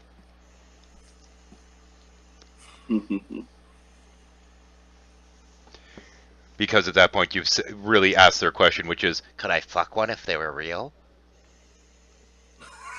There So, you go. could you?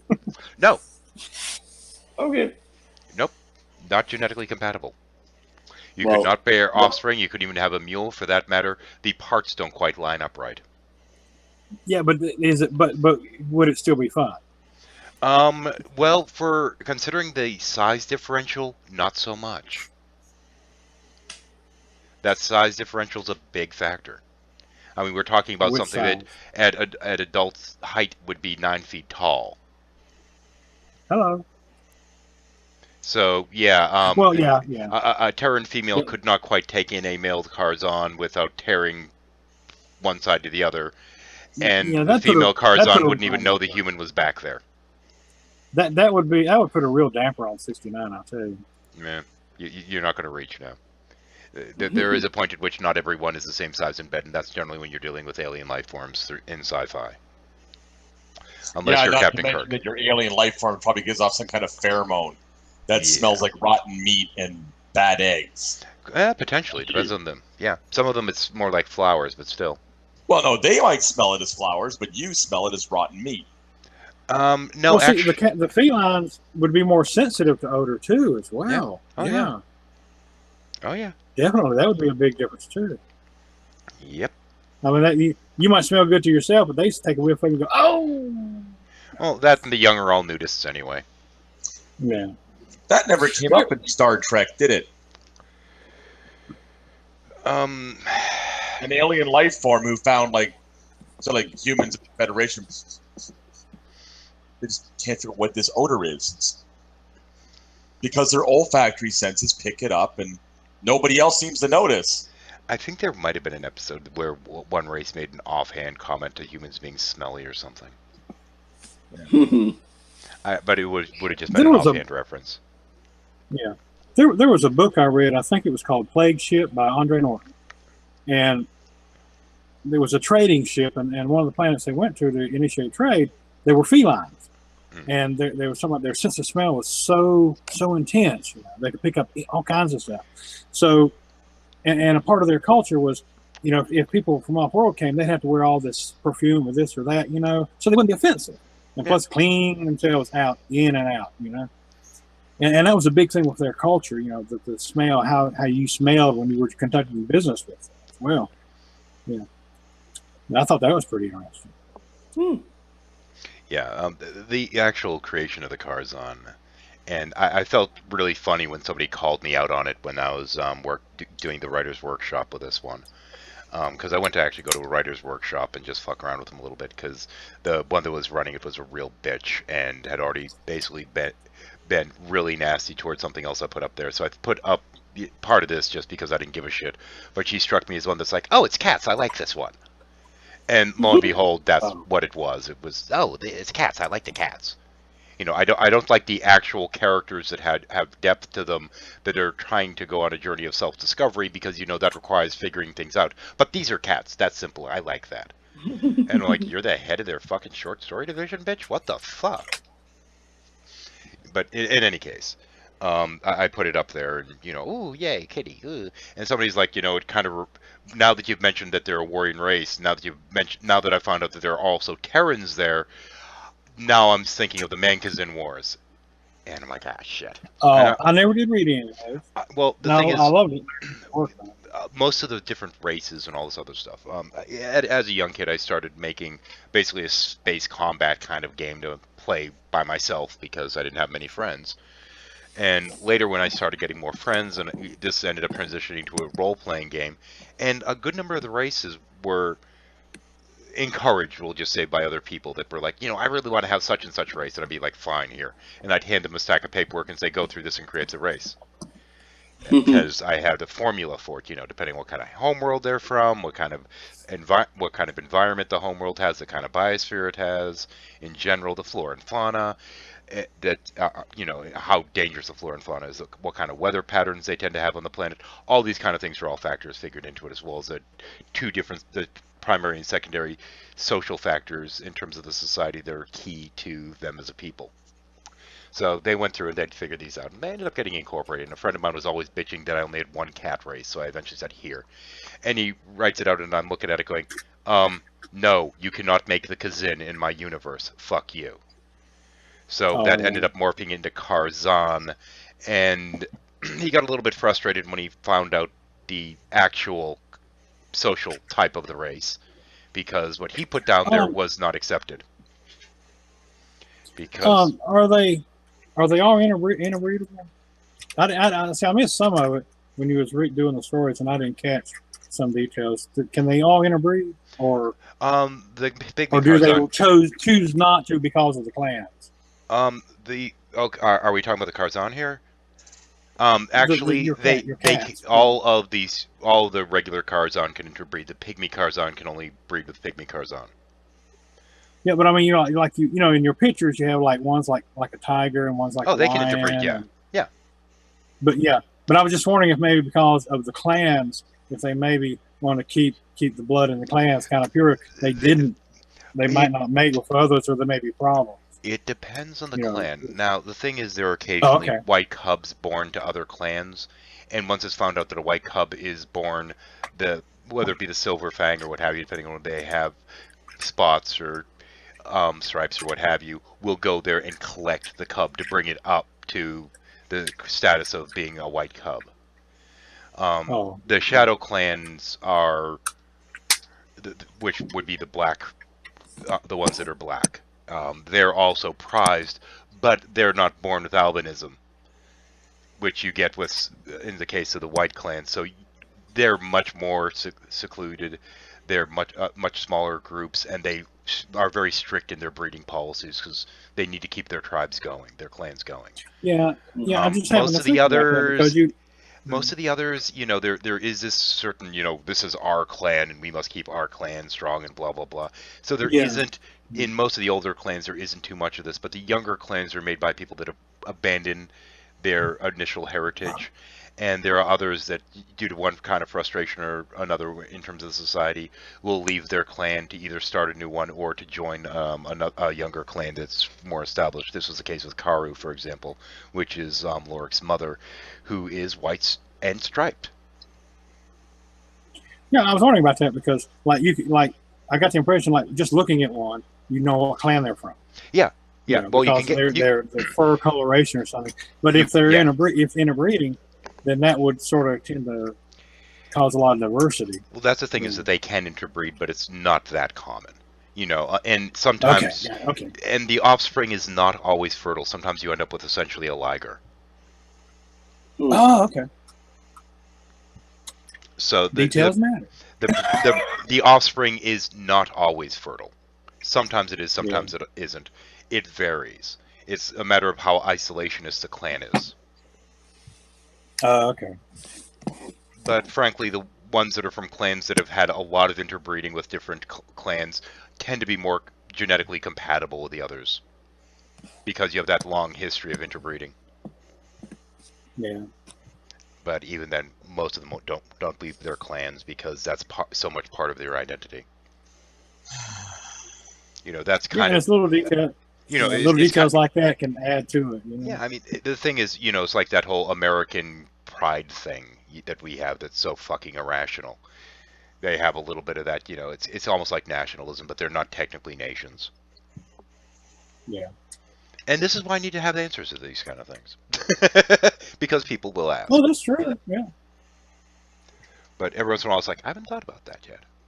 Now, the thing is, since you build these, you basically build constructs in your mind to represent each character, that you have this model in your head, the psychological construct, so to speak, as to what each character is and how they respond to this and that. I sometimes joke, I'm not sure, let me ask one. Good one. Take care, Micro. But I mean, it's so there is kind of a certain level of that. I mean, if you were to ask me how the Colmians reproduce, I'd be like, fuck if I know. They look like fucking squid. I have no fucking clue how they breed. Technically, I don't know if they breed. But there's a story to that, too. They're not technically from Corallus. There's multiple different dimensions, and they're technically from a different one as their origination point. So I'm really not entirely sure how the fuck they would reproduce, because they're from VR. Well, it could be one of those things that always remains a mystery. No, the thing is, they're not technically from Corallus. They're technically from Biara. So the question is whether they bring more through from Biara or whether they actually reproduce. Oh. Biara is it's a dimension that's completely biological.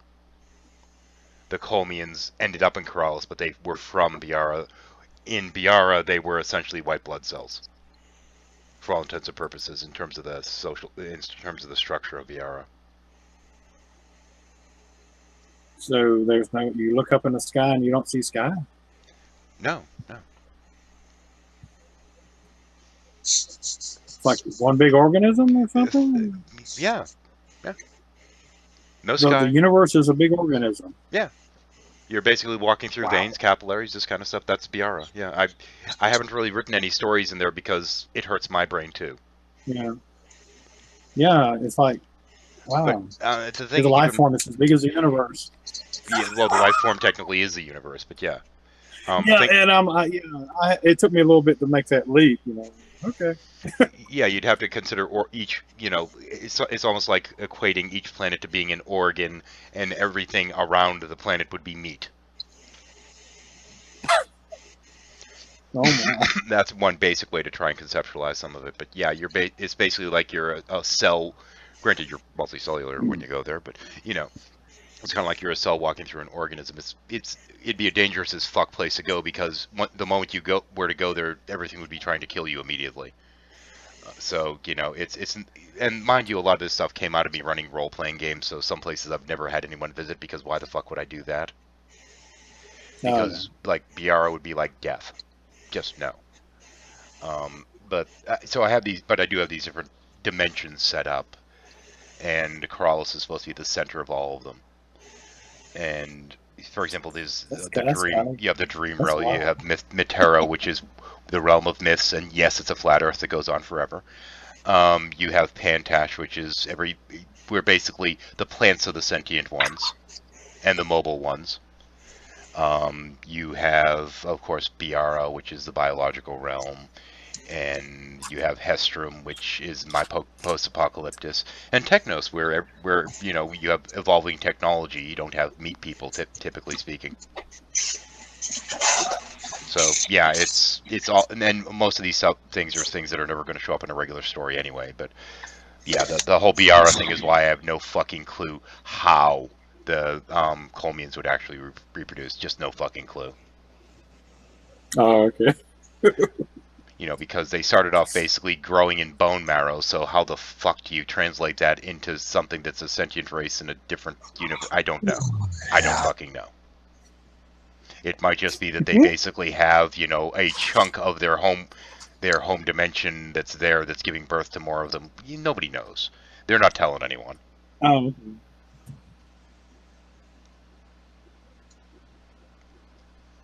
Comment ça va? Yeah. I'm just sitting there still letting that soak in. Ça va bien, Stan. Anyway. If I can remember anything, probably not. Oh, there was something in one of the old Thor comics. It was Ego, the living planet. And I kind of associated it with that when you got to talking. Here's an entire planet. It's a living organism. But inside of it are, you said, white blood cells, or like the army or something. Yeah, it'd be more like, okay, going to Biara would be like walking into someone that's currently alive.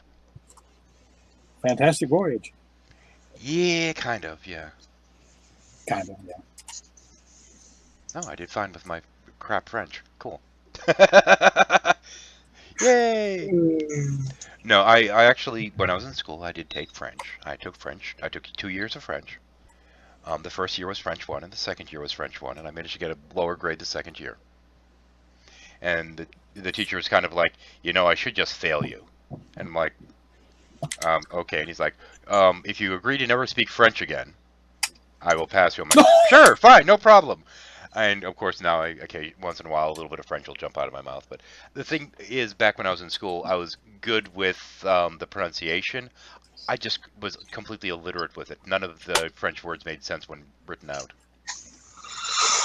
I had a friend of mine that took French, and one of his problems was saying the words right. Like fourcher is for, he go fourchette. Yeah, well, I had a T on the end. Yeah, but the thing is, in terms of trying to be accepted to a college or this and that, I was told that I needed 2 years of a foreign language. I wasn't told that they needed to be 2 successive years, or that I needed to actually have like French 1 and then French 2. I took French twice. The hell with it? It's French 1. Fuck you.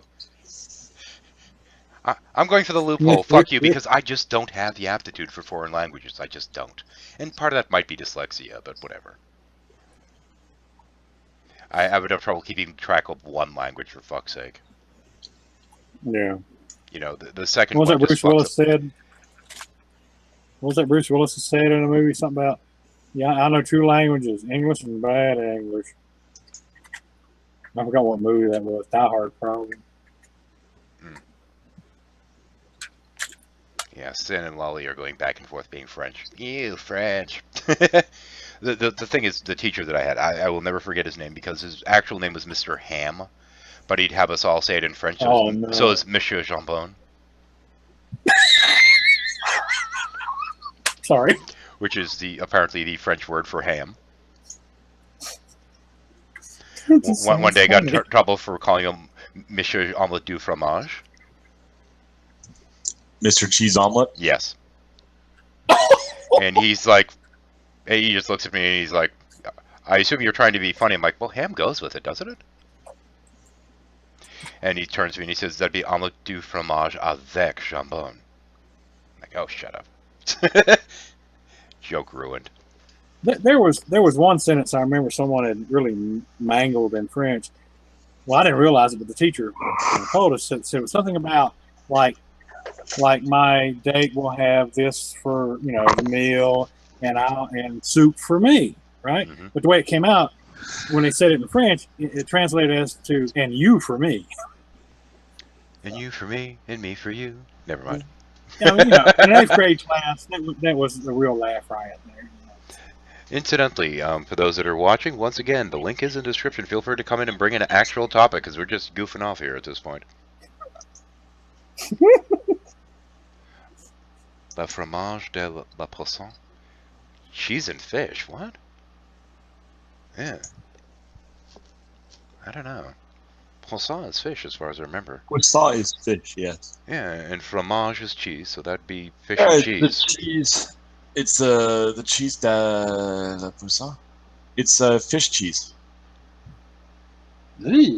That sounds absolutely French. Never mind, I won't call it disgusting. I'll just call it French. Yeah, it's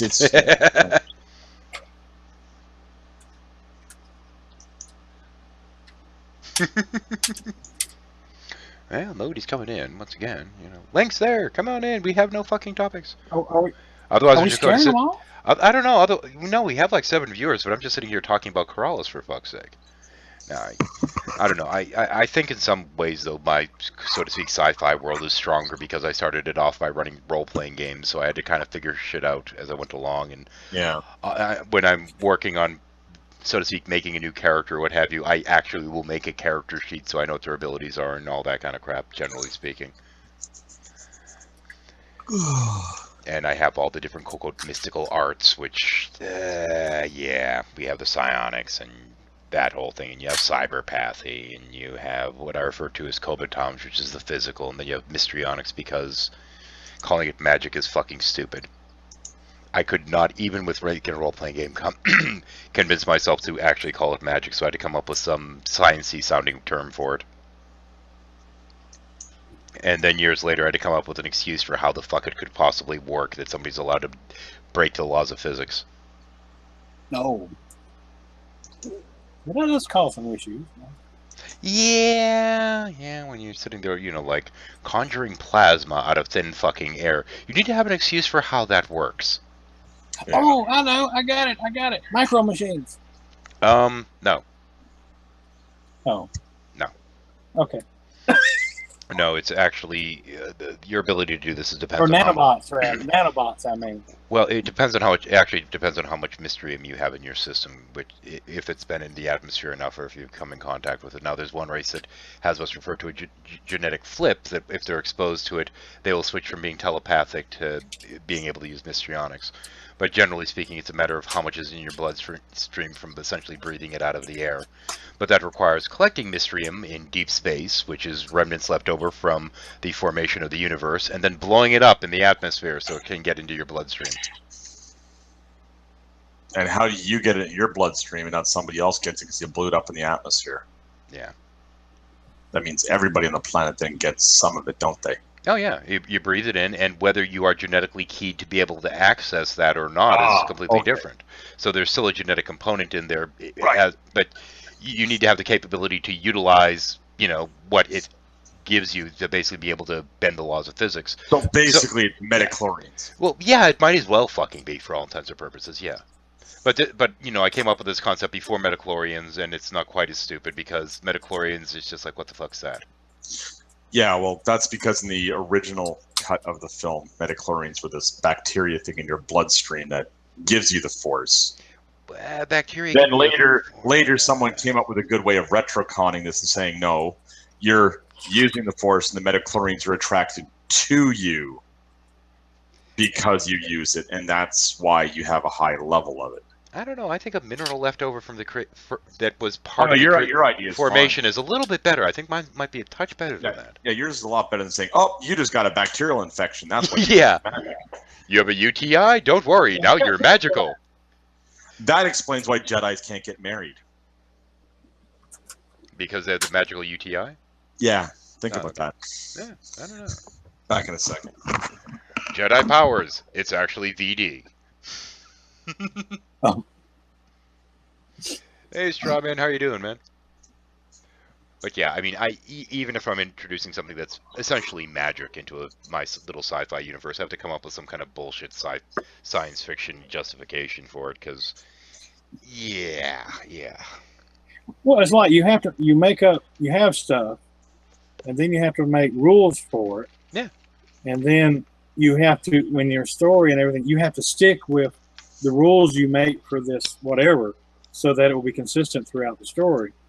And I mean, within the framework you build of how things work, then within that framework you're okay. Just go with it. Yeah, and as long as you stay within the framework. Well, having started this off as just a role-playing game that I was running, first off you bring in the concept, and then you have people going, "Wait a minute, how could that?" And then you have to start coming up with bullshit justifications.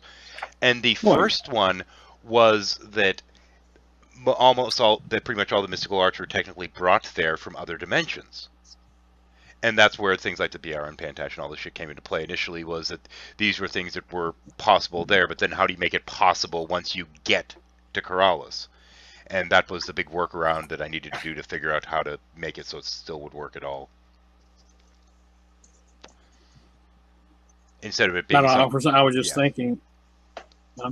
I was just thinking of something. They're talking about string theory and 11 dimensions or something like that, and then something about you go down so far, and then there's your different dimensions. They're on such a small. You're within the string. They're the little dimensions that the strings travel on or something. Yeah. It's like the dimensions are there, but they're so small that. I lost it. No, in this case, there is crossover between the dimensions periodically. There are areas where their boundaries are weaker and shit. But that's not enough to justify. Yeah, I was thinking maybe through these little micro dimension thingies that was coming through or something. Well, the way I maimed that one brutally. Well, the way I had it set up was basically that there would be some planets where your abilities wouldn't work at all, and other planets where they'd be even stronger or what have you. Because it's really more about the planetary environment than anything else, when it all comes down to it. You know, So that would way, be part of the rules of whatever. Yeah. yeah. You know, that way Earth we can Yeah. have, you know, no actual functional magic. But if we blow up some Mystrium here, we could. Or maybe all of our genetic sensitive people to it have died off. Well, there's that too, but I would highly. That's why we have magic in the past. We don't have magic today. Well, you could go that route, but I tend not to because, you know, if it's something that's potentially part of the genome, it could potentially resurface at a later date. Yeah, all right. You ever read Larry Niven's The Magic Goes Away? Basically, it took place a long time ago, and there was magic. You know, it was part of the physical world. It actually worked. It was part of reality. You know, it was like there's magic everywhere on the earth, but as people learned how to use it more and more, they would use up whatever it was in a certain area, and then when it was depleted, you couldn't do it anymore. So finally, magic started disappearing. Huh? A bigger trope is that the more technologically advanced you get, the less the magic works too, that you can have one or the other. Yeah, well, in this, it was a resource that was used up, and someone came up with the idea they knew where an old god was or something. They was going to wake him up and have him grab the moon, because they're thinking that would be a really big source of magic, because meteorites were very precious because they had magic or this power, whatever, in them. Yeah. And this one guy came up with something called the Sorcerer's Wheel. Like in a real hard press, if there was a lot of magic going on, he was about to get killed, he would had a disc. One spell made it invulnerable or whatever, and another spell made it spin almost up to an infinite speed or something. So it would start going, and it would start going faster and faster and faster and start using up the magic or whatever that was in the area. And then whatever was attacking you, well, it couldn't attack you anymore. But if you were 500 years old and using magic to stay young, you'd have to get out of there pretty quick. Mm-hmm.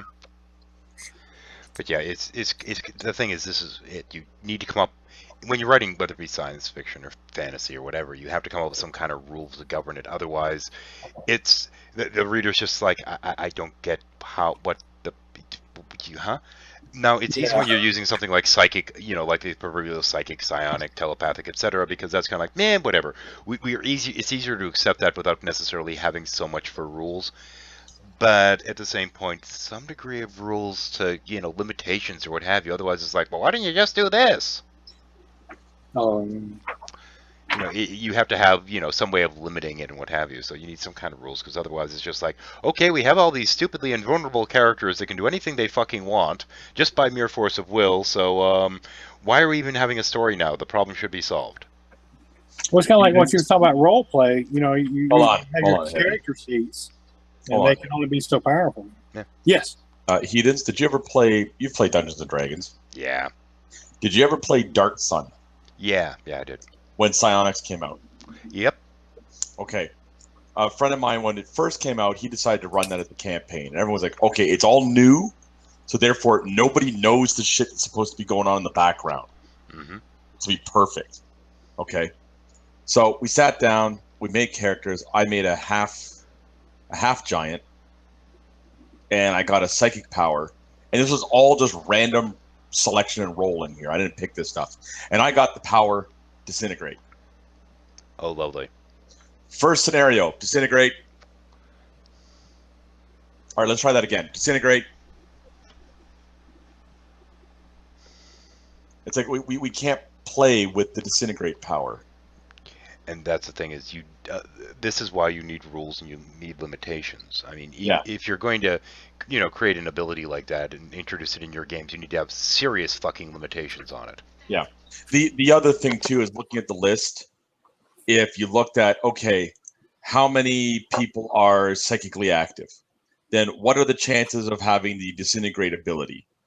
Okay, then what you do is you put those people in as your, what were called Templars in the game, or basically the thuggish police force. There. Now, nobody is ever going to step out of line, because as soon as they show up, it's like, yeah, if you don't do it, we say we're disintegrating you. Yeah, well, the game falls apart again. Well, I mean, okay. Now, there's also the problem of technologies that get too strong, too. Yeah. This is one of the big... Actually, this is actually very much the undercurrent in the main book, is that you have all these different factions, and ultimately the purpose of the factions isn't about necessarily bettering society or this and that. They're making sure that certain technologies are never uncovered again. Mm-hmm. It's basically when a planet gets to a certain technological level, they tend to just trash the place and bomb them back to the Stone Age to make sure they don't develop those star killers. Mm-hmm. Because, you know, once you have a nation that's able to blow up stars, no. You know, they know what this ends up leading to in terms of the greater scheme of things, so they're going to do everything they can to make sure that technology never surfaces again. And there are other technologies that are like that too, but that's just one good example. Well, to continue then with our Dark Sun campaign. Yeah. By the time we had to reset this now a third time, I decided, fine, I'll give up the disintegrate power, and no one gets it because it's just going to get broken. So we agreed to that. I re-rolled and I got the psychic power time stop. Oh boy. Right. We are now being attacked. Time stop. Time freezes. I gather everybody up because I'm a half giant. I can pick everybody up. I put them in my giant sack and hop over the wall. We gave up and went back to Forgotten Realms with no psychic. Yeah, I in some of the earlier games back when I was running it, and incidentally, the earlier games were called Freelance Vigilante, which is where I initially got that from. That was the initial working title I was going with, and ended up turning to Realms of Creation. Then somebody put out an actual online game named that, so I'm back to Freelance Vigilante. So fuck it. But in any case, back when I was initially working on that, there were a lot of powers that were available that aren't now, to say the least. And now things are scaled a lot differently, but. Back then there were a significant number of time-related powers, and I didn't really know what I was doing in terms of creating a role-playing game. So some of these were insanely powerful, so the first thing I started doing was adding side effects. And there are a couple characters that are still floating around there because they're made under a different rule set that you know, these are characters that exist in the story worlds that have really fucked up side effects because they were involved in time travel at one point. Mm-hmm. One of them, for example, sees all of time all the time, if you can follow that. So basically, he can chart the entire course of time going forward, but trying to separate it, if he sits there and works enough at it, he can do it, but it drives him literally insane. He will lose his mind if he does this. And a particular story with when Loric's story is going, this character has just started fucking with this kind of shit again and is behind the scenes orchestrating a bunch of crap. But at the same point, you know, trying to sit there and figuring out the timeline, you're going to be crazy, and he can't actually see anymore. All he can see is time flowing in front of him. So that's kind of the thing, is that all he's seeing is all of time. And trying not to see it is actually the struggle. And he can't actually see in a normal sense. So that was kind of the side effect for that character. There's another one that none of the other mystical talents, so to speak, and, you know, Kovaton, all this other stuff, none of the shit works on him. Which means he also can't use it. But it also means he can't use Stargates or Starlinks, because that technology does incorporate some of this reality building, basically pseudo-technology that uses a mystical element in it to actually make this possible, so he's got to hoof it everywhere. Teleporters? Nope, can't use them. Because if you have a world where you have magic integrated with technology, it's going to be all over the fucking place, so there's a lot of shit so that this became a massive limitation. It's a benefit in that if somebody tries to attack it with this shit, it has no effect, but he can't use any of this hybridized technology in the sci-fi world either. So, I mean, that's the thing, is you have to incorporate some kind of limitation or some kind of side effect to these things, otherwise they just get way the fuck out of control. You know, so, you know, it's that cause and effect thing. You need to have some kind of pushback. You break the rules too much, so to speak, in terms of, you know, time dilation or something like this, there's going to be unexpected side effects. And that's one of my objections to most sci-fi, is that they don't have anything like that. You know, it's like somebody sits there, unless you're doing the ridiculous thing of you go back in time, you step on a bug. You know, the Homer Simpson's time travel thing. No, what was that? My dad told me on my wedding day. Oh yeah, if you ever time travel, to watch what you step on. Yeah. Sound of Thunder had that idea. I think it was. Incidentally, just a reminder for those that are viewing, the link is in the description. Feel free to bring us a topic. We're spinning our wheels, and I'm getting coffee. And just on a side note, because the number of times that Spock has time traveled in Star Trek, he went back to see his past self when he was taking his Starfleet exams. Went, the answer is A, B, C, 12, and yeah, damn. Okay, Wait a minute. Pass the exams, yeah, right. So much for cause and effect. It was kind of like Doctor Who. He was trying to explain time and said, "It's this kind of weebly wobbly, timey wimey something." Yeah, unfortunately, now I have to put up with that crap. No cause and effect, or something. Well, that's because in Doctor Who, no matter what you do when you time travel, there is no cause and effect. Or, well, it depends on the story.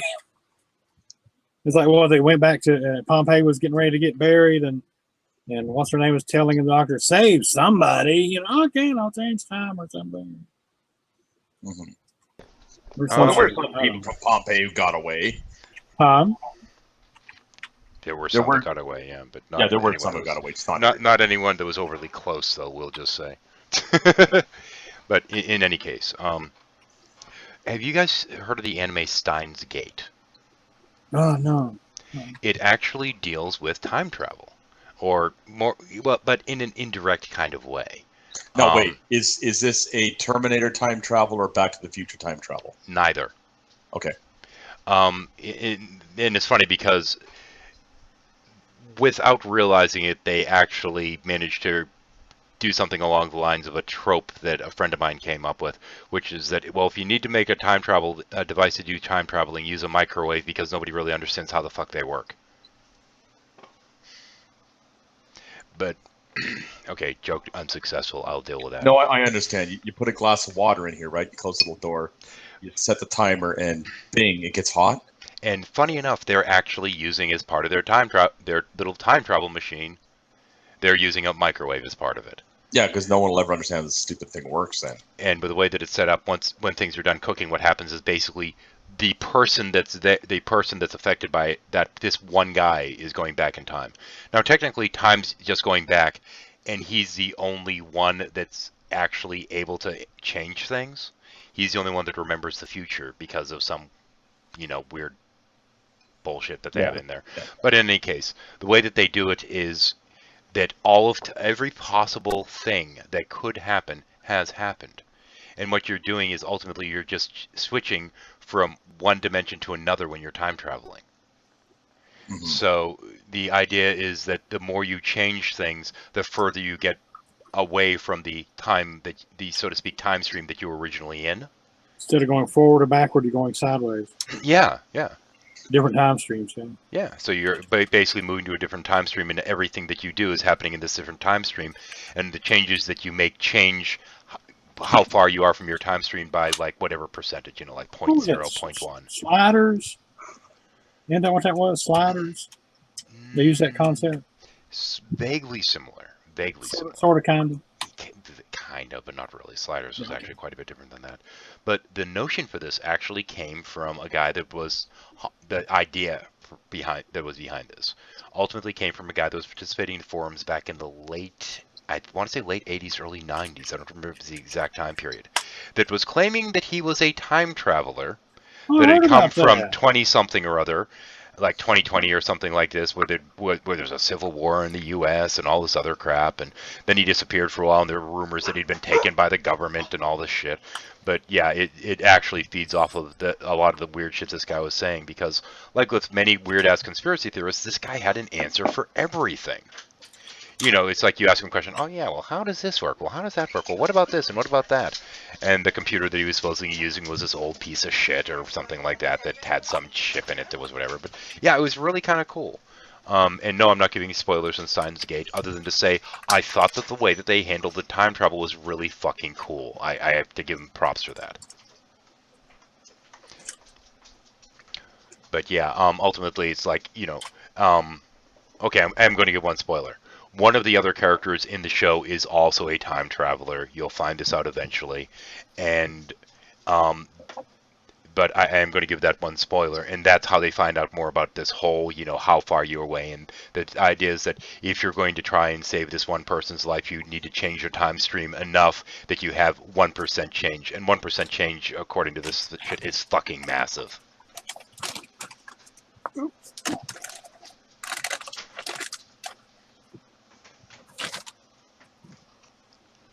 Poor Lale is all brain dead from politics. So let's talk about politics. I'm kidding. Oh no. No, if I were to talk about politics, it'd be ragging on Donald Trump for being such an asshat. No. Yes, Yeah, he wears his ass as a hat. His Yeah, I brain suck at is slowly politics. sinking into his own sphincter. Meat helmet, Yep, yep. couple of canned hams.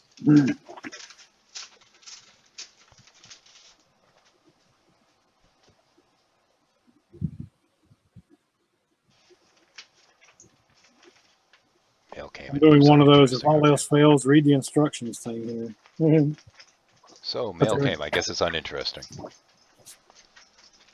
discount on new windows and doors. Oh, discount on windows and doors. We can't afford that right now. Yeah, no. Besides, the door I want's fucking expensive. There's your pillow. Yeah, there's a door I'm thinking about eventually replacing the front door with, if and when I ever have time to do so. And it's this big frickin' wooden door with like this little pull thing that you can open up a little hatch to look out. It just sounds fun. We're taking that door with us. Oh, no kidding. No, heathens, you want an iris door. Want a what? Yeah. An iris door. No. This, you have the little hatch, and it has bars in front of you. You just go and open it up and look out. I don't know. It has kind of an almost medieval feel the way the thing's set up. I really like it. You know, it's like you know. Yeah, back door at some point I got to do something about though, because we need to get a dog door added in there because these little suckers drive me insane.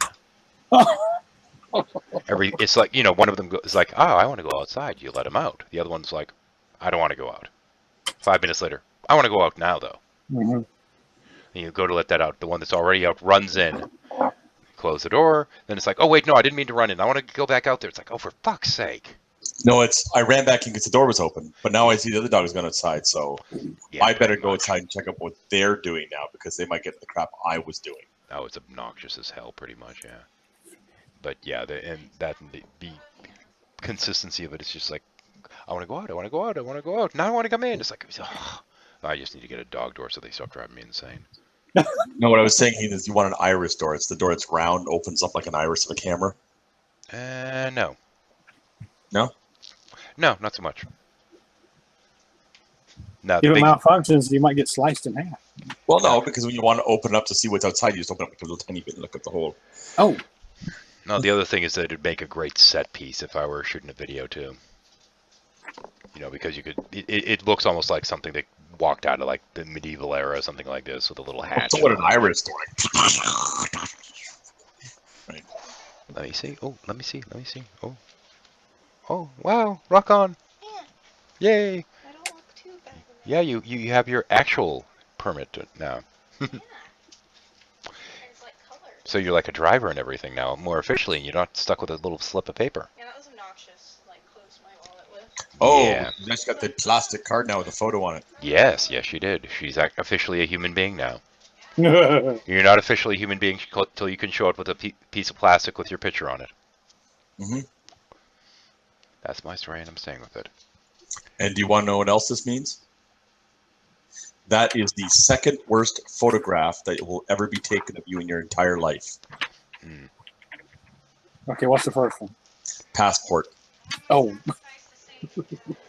And yeah, Strawman, it is actually the Steins Gate thing. That's actually the best way that I've seen to try and circumvent the notion of a paradox.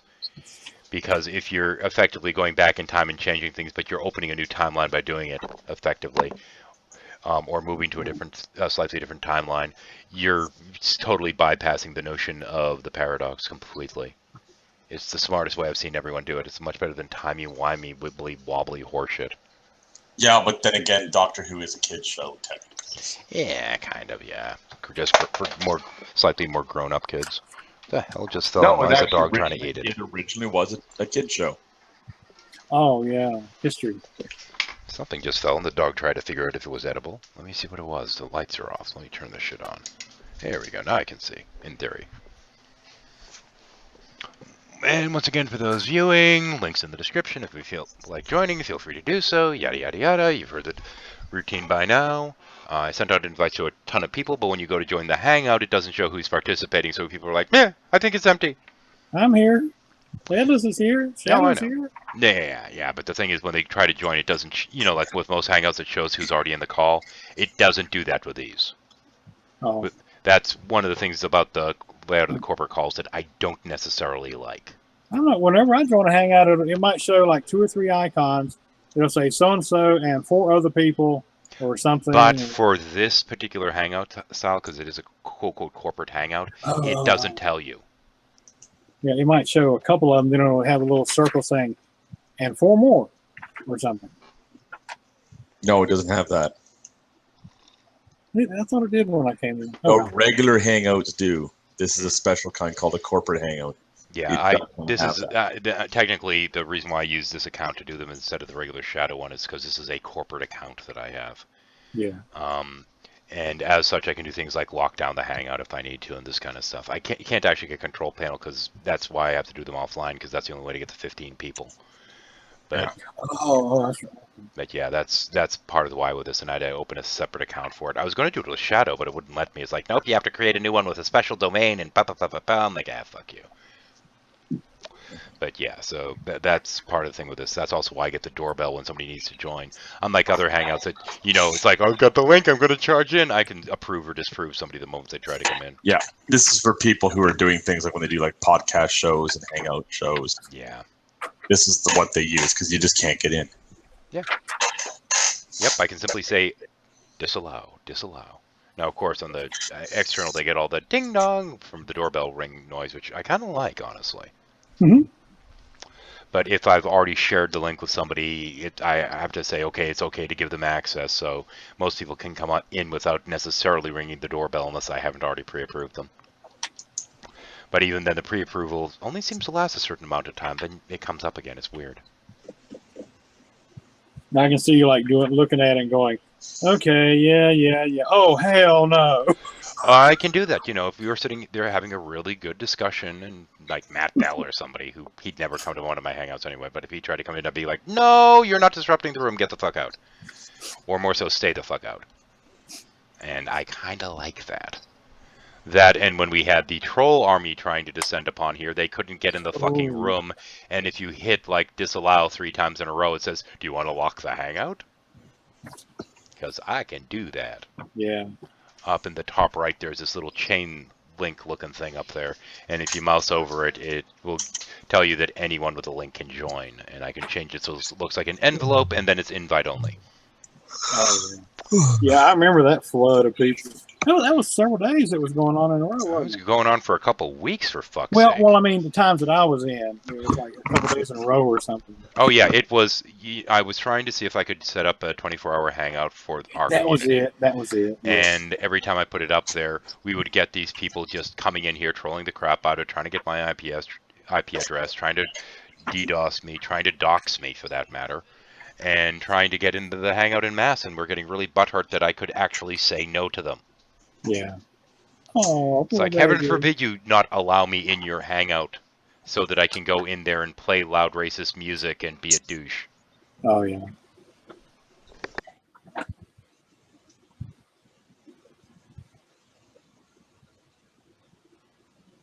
Boy, Paranormal must have sacked out for sure. Yeah, he does that, I mean, sometimes you just get tired. When Yeah, you're getting old, that happens, but hell, in my case, I've finally mostly gotten over it. I was actually impressed that I was able to get through as much as I did yesterday, quite honestly.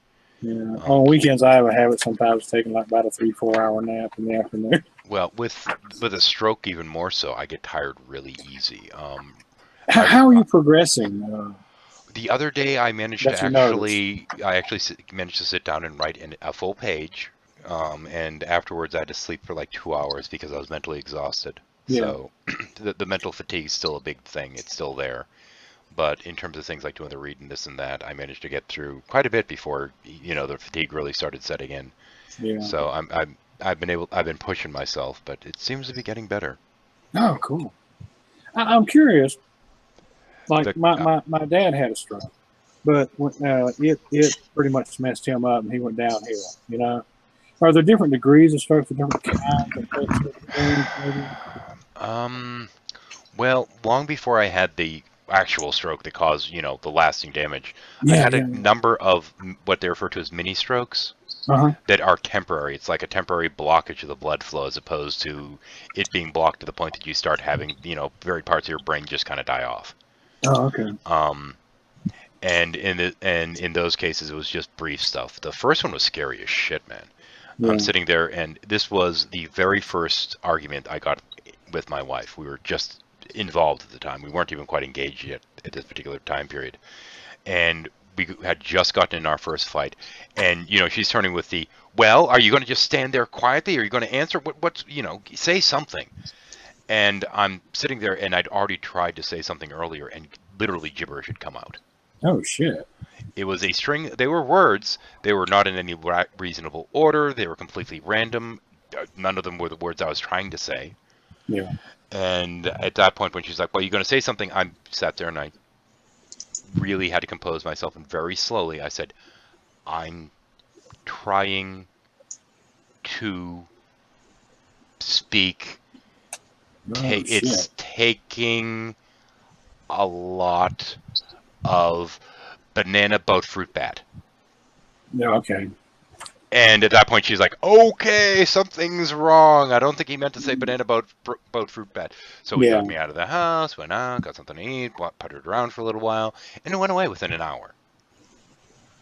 It was a temporary thing. And all the little instances of mini strokes that I've had prior to this last one, which was kind of a big deal in some regards, all of them were just these kind of things, very short term. And a few days prior to that, actually, for about an hour, I couldn't use my left arm. And then it came right back, and I'm like, yeah, whatever.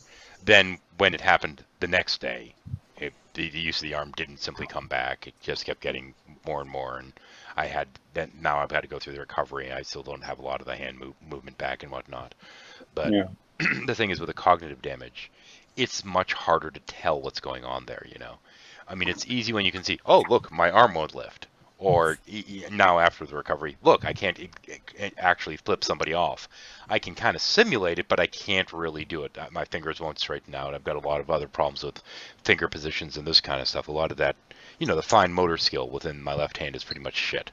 Yeah. Some people have a massive stroke, and I mean, it just ruins them for life. They can hardly talk. A lot of times they have to a wheelchair, and it's like just downhill. That's why I was asking, is there like different degrees or grades or what it affects or something? It's not degree or grades. It's where the damage happens. Oh, okay.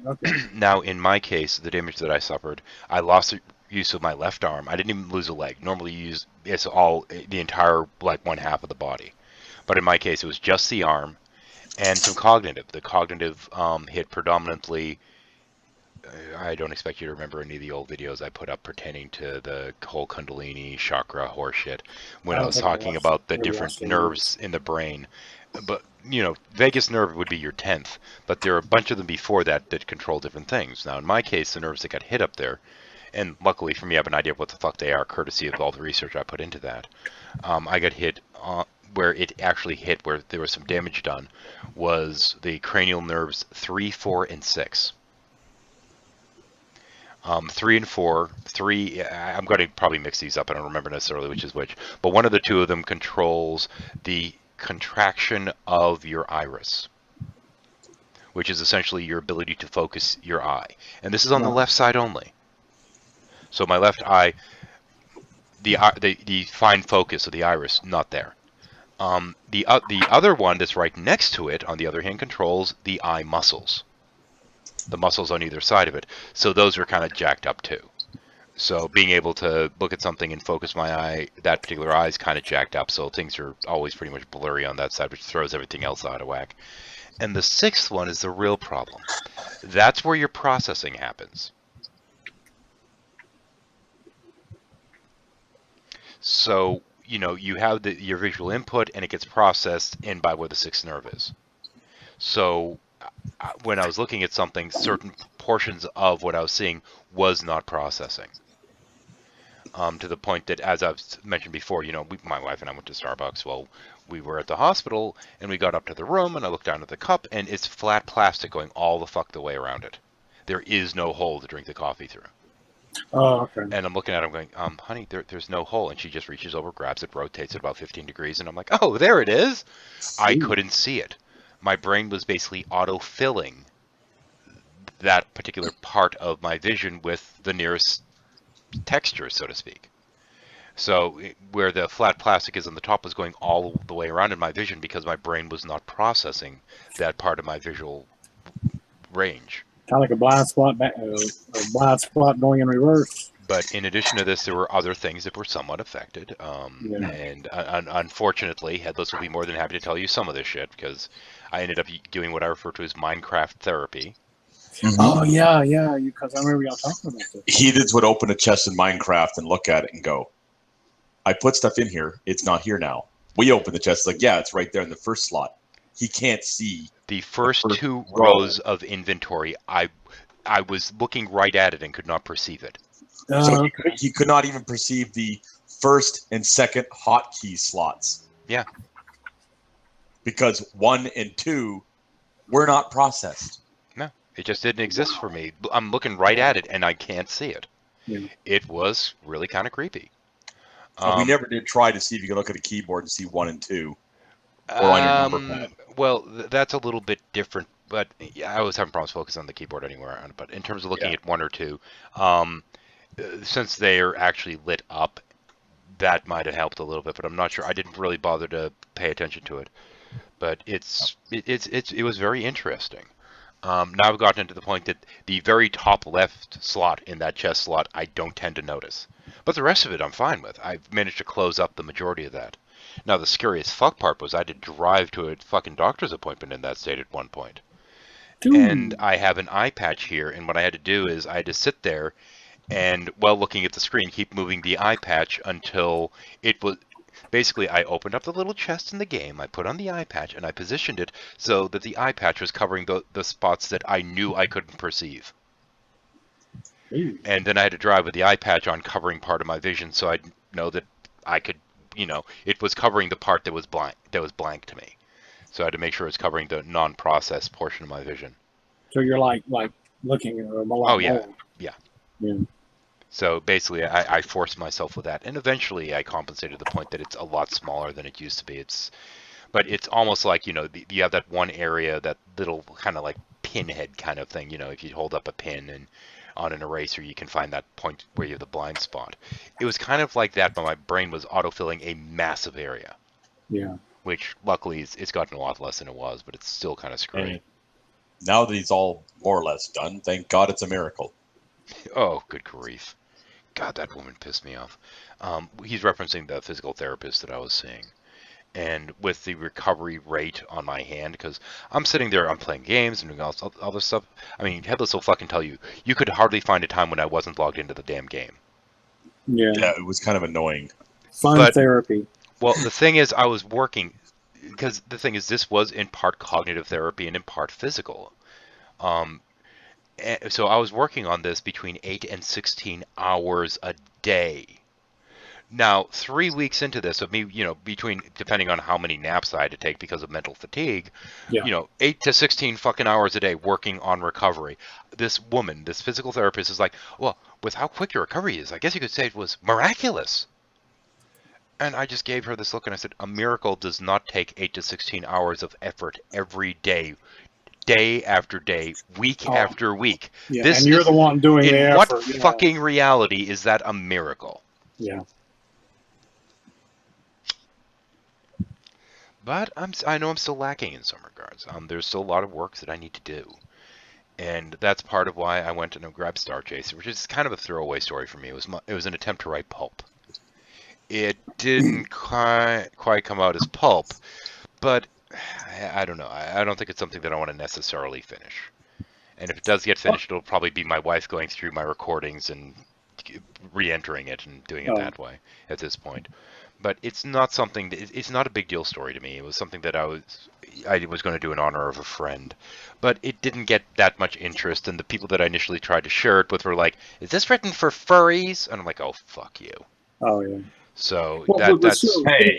I only said you could add. No, you were not the first one to say that. Okay. You were not the first one to say that, actually. That guy with the glasses site was actually doing some stuff for people that were doing, very different fictional work and this kind of stuff, and submit shit or whatever, see what the community has to say about it. And I put that one up, and they're like, "Wow, this is great stuff for furries, but I don't see anyone else really having an interest." I'm like, "Well, fuck you." Yeah. That's because you wrote about anthropomorphic cat people, so. Well, the idea was to do a sellout piece, thinking, there's this pre-existing audience out there for people that fucking love cats above all else, and it'll sell based upon that, and whatever, write it as bullshit pulp crap, and it didn't come out that way. It started coming out to be a pretty decent little story. Well, and you talked about like where you're sitting down and reading it is a therapy too, because your focus is you're focusing and reading and stuff like that. I don't remember exactly how you said it, but it basically came out as it was good therapy as well. It is. It is, and that's part of why I'm doing it, because I really need to concentrate to make sure, because when you're reading, it's a rough draft. This, I've had somebody glance over and make a couple changes. That's it. This is not a final draft by any stretch of the imagination. It's still technically a rough draft. And in that, there's a lot of mistakes in it. Commas in the wrong place, words that are misspelled. Most of those got taken by the spell check, but so there are some words that are actually the wrong fucking word there. That the first letter is supposed to be an R, it's an M instead. But with an M there, it's still a fucking word. It's that kind of shit. So I have to self-correct as I'm doing it, which means I have to pay attention, and I have to not simply anticipate what's coming next, but I have to be reading slightly ahead of what I'm reciting. So this is both multitasking. It's a pretty intensive mental exercise, and it's also a matter of how long can I read before the mental fatigue sets in. And when it does set in, I have to just sit there and power through that. It's mental exercise. Yeah, massive amount of mental exercise. Because you have to you have to be dynamic. Back when I was running the role-playing games, I was able to juggle, multiple plot lines, multiple characters, all this other shit. I had to keep track of everything that was going on. I couldn't do that now in a fucking bed. I need to get back to that point. With Pathways, when we were sitting there going and doing the edit of 17, when we're going back and taking another look at 14. I ended up telling Red, just do whatever the fuck you want with it, because I couldn't focus enough on the edit. By the time we had gotten past that and we were working on 17, it had gotten a little bit better with my ability to pay attention to what she was saying, but literally at that point I could not read because I was missing too much of the screen. So this is also helping me hone in on what's actually there in front of me. Because when I'm reading this and I'm listening to myself to some degree as I'm saying it, I'm like, okay, that can't be the next word. What's the actual next word? So I have to focus in even more and pay more attention to what I'm doing. So a lot of this is just cognitive recovery for me at this point. So I got what I could out of doing the Minecraft thing. I need to move on to something else.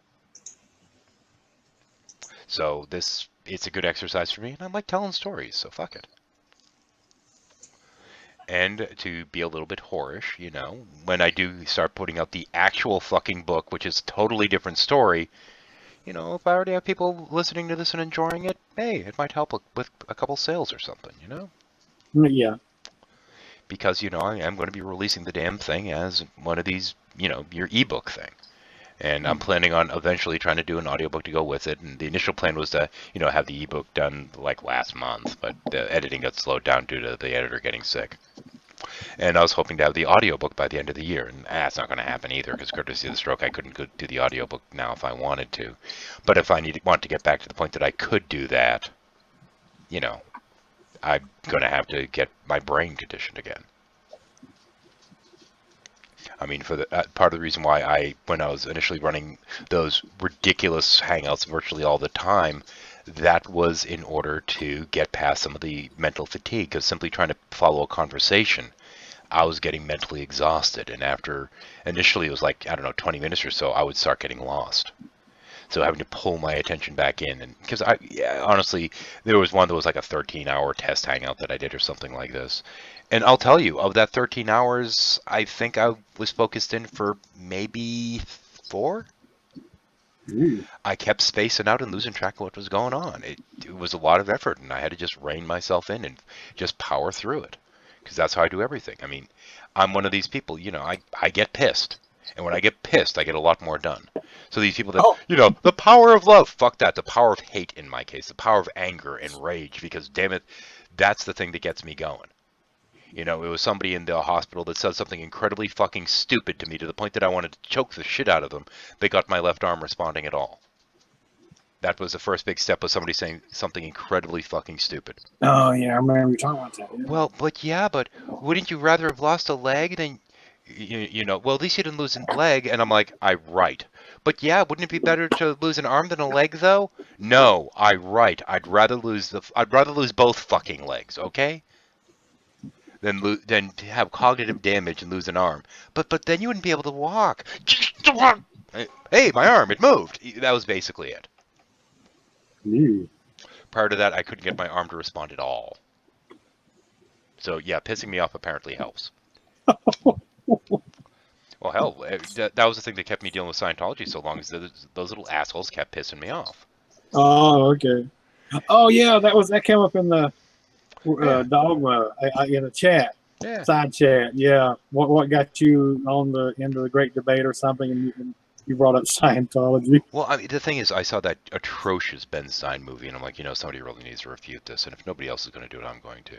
And before I even got the first video ready, what happened was a couple people emerged on the scene and started countering it. People that actually knew something about science and, you know, were doing a great job with it. I'm like, yeah, I'm getting the fuck out of here. This was around the time that Thunderfoot first started making videos, incidentally, just to give you a general time frame. And I'm like, okay, he's kind of got that. I can get the fuck out of this. I'm not needed. He knows more than I do on this particular topic because he knew the science. And at the time he was, expelled, facepalm, total pile of shit. So I did a couple videos because I saw a lot of people just like, you know, sniping back and forth. So I'm like, I'll make a couple videos encouraging us to kind of get along, you know. Put up a video called like God in the retrovirus or something like this, trying to say, you know, I mean, if you consider things like retroviral DNA and this kind of stuff giving us some kind of nudge or whatever, fine, good for you. You know, you don't need to deny the science. You can sit there and find ways to get it to work with your theology. And for those of us that like the science, you know, give them a little bit of rope. And granted, the slide I showed when I was saying this was a picture of a man standing by the kind of rope that they used to tie up ships with, you know, so that's a lot of fucking rope. You know, but at the same point, I got attacked by both fucking sides viciously, and I'm like, wow, what the fuck is this shit? Yeah. Wow, I'm just trying to say, can't we try to get along a little bit and reach a compromise? And you guys are both like, you know, both camps. I'm like, fuck y'all. So at that point, I'm like, okay, maybe this is a toxic subject. I'm going to back off a little bit, and I don't know.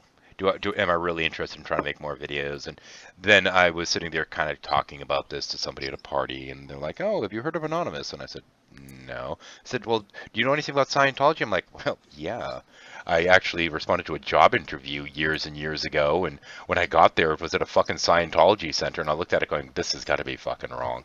So I go in there, they sit me down, have me watch this crappy little film. They put an ad in for computer techs, have me watch this crappy little film, and they asked me what I thought of it. I'm like, well, you know, it's a mix of it's a neo-utopian view of the world through the lens of really crappy pop psychology. And I shrugged and I said, do you actually have jobs here? Are you really hiring, or is this just some weird scam or something? I mean, if you're hiring, I can certainly pretend to believe this bullshit while doing my job. At which point they told me that for $20,000 I could join their little religion. That was some job. So you're going to pay me $20,000 to believe this, Hui? No, he's going to pay them. No, they offered to let me join their religion for $20,000, and I looked at them and blinked, and I said, "Didn't I come here based upon posting for a job ad? What the fuck makes you think I have 20 grand to throw around? Second off, so I already gave you my opinion of your silly little movie. You're supposed to pay me. Yeah, pretty much, yeah. But and later Scientologists were like, "Oh well, that's not how they're supposed to pitch it." I'm like, "Well, that's how they fucking pitched it, buddy." Yeah. So I told her that story and laughed a little bit. She's like, and I'm like, my first response was, "They're still around with that fucking pitch. Who the fuck would have thought it?" She's like, "Oh yeah, they're still around," and starts telling me about look into this and that. They've done all these human rights abuses. So I looked into it. I'm like, So at this point, I looked into Anonymous. I started looking into Scientology, and I was like, okay, which one's worse? I have no fucking idea. Scientology, Anonymous, they're both fucking bad. Which one's worse? Don't know. And then I really started getting into some of the human rights abuses and learning more about that. I'm like, I don't know. So I started commenting on a couple of videos, and there's one person that was calling themselves Trinity TV. Why Trinity TV? I have no fucking clue. But it turned out, or at least initially I had no clue, it turned out there were 3 people behind the account. And the first one I got talking to for a little bit, and they ended up getting themselves in trouble. And then I got the second one in trouble, both of them for asking different questions. And then the third one was just like, you're an asshole! So prior to them blocking me, I kind of made this comment of, so how's Scientology helping you with that tuberculosis? And then I was blocked and the comment was deleted. But one of the people that had been following me for quite some time, who was, and I'll get into his story in a moment, started just absolutely harping on them. So, using Scientology's language, because this guy had been a Scientologist, but using Scientology language, he's sitting there hitting them over the tuberculosis to the point that they ended up leaving. And that was the end of that channel. And then I got talking to them at one point and like, oh fuck, are you telling me that they really did have tuberculosis? I'm like, dude, did you look at their pages? All tuberculosis support sites. Oh shit, I feel so bad now, man. But anyway, this particular guy had been he had actually been working at an org because they brought him into one of the Scientology orgs under the promise of, we will eventually let you have auditing once you've earned enough, essentially. And you don't earn shit there, so you never get the fucking auditing. He'd bought into some of the shit, and when I first got into a conversation with him, he challenged me to find fault with the book Science of Survival, which he claimed was the greatest book ever written, and yada yada yada. So my first series was on Science of Survival, and I picked it apart and dissected it as I would any fucking book. And at one point he's like, why are you being so mean? I'm like, dude, you've told me to find fault with it. I'm finding fault with it. No. And that was really his turning point. He's like, okay, he's not doing this to be a vicious asshole. He's just doing what I asked him to do. Well, shit. And shortly thereafter, he ended up leaving the cult. So, yay on him. But, so after I get out of that, I'm like, I'm done with this topic. Let's move on to something else. And the fucking Scientologists kept leaving comments trying to drag me back into the argument. And I'm like, no, I'm done with you. If you really want to get into this with me, talk to your auditor, tell them who you're dealing with and what you're discussing, and ask them what their take is. And I'd never hear from them a fucking second time. For whatever reasons. Possibly because, at the time I had a pretty heavy web footprint for dealing with Scientology, and I've managed to get rid of the majority of that now through quite a bit of effort, including getting rid of all my old videos and re-uploading them as archives so they'd be buried on the web, because I'm tired of listening to those idiots. So then I moved on and I started initially doing the series that I was calling Through the Eyes of a Cult, which was kind of fun, I immediately realized that all these people that were, oh, Scientology is a horrible cult and da-da-da-da-da, the moment I referenced anything even near to anything that they believed, they immediately were like, you're a horrible person, I don't believe I ever listened to you. And I'm like, wow, this is fucking weird, man. So it only counts as being stupid shit if it's somebody else's beliefs? Okay, whatever. So you can't handle your own stupid shit. We all believe stupid shit. Get over yourself. What the fuck? So I stopped for a little bit of a while, and then before long I started participating in Google Hangouts. But when I started getting into the Google Hangouts, it wasn't until after that mini stroke, because, well, I did get better after that hour. Things came back. They didn't come back completely. There were some words that I was discovering were lost, and there were some social issues, including as a result of some massive social anxiety that came along as well. So that's what got me doing the Hangouts. Because, yeah, fuck it, I needed to sit there and get some of my communication skills back, so I worked on that, and I got back to the point that I could run games, and I finally got back to the point that I could actually sit there and just tell stories off the top of my head again. And then I had a fucking stroke. So it's kind of one of these things that every time I get to the point that I'm ready to get things set up and get back to work on the writing, and I feel like I'm in the right mental place, something gets fucked up. And this last time it was a goddamn stroke. So there's a part of me that's sitting there almost worried if I get back cognitively what I lost. If I get back there, will something else like this happen? Will I have another stroke or something? So there's a part of me that's horrified of my own recovery. So it's a matter of trying to fight through the fear of that and just fucking do it. Because, I mean, I could be paralyzed from the fucking neck down. Oh, yeah. And as long as my brain is there and I'm able to communicate, I'm okay. The idea of being, you know, the flowers of Algernon moment, I know I used to know this. I know I used to be able to do this. And that loss of mental capability to me is the most traumatic thing. Oh, yeah. So, and you only, realistically, after a stroke, you only have 2 years to recover. And they found that after about 2 years, it pretty much stabilizes and you don't get any further recovery. So, push like a motherfucker and try and get through it well in advance. Oh, yeah, yeah. I don't want to run out of time.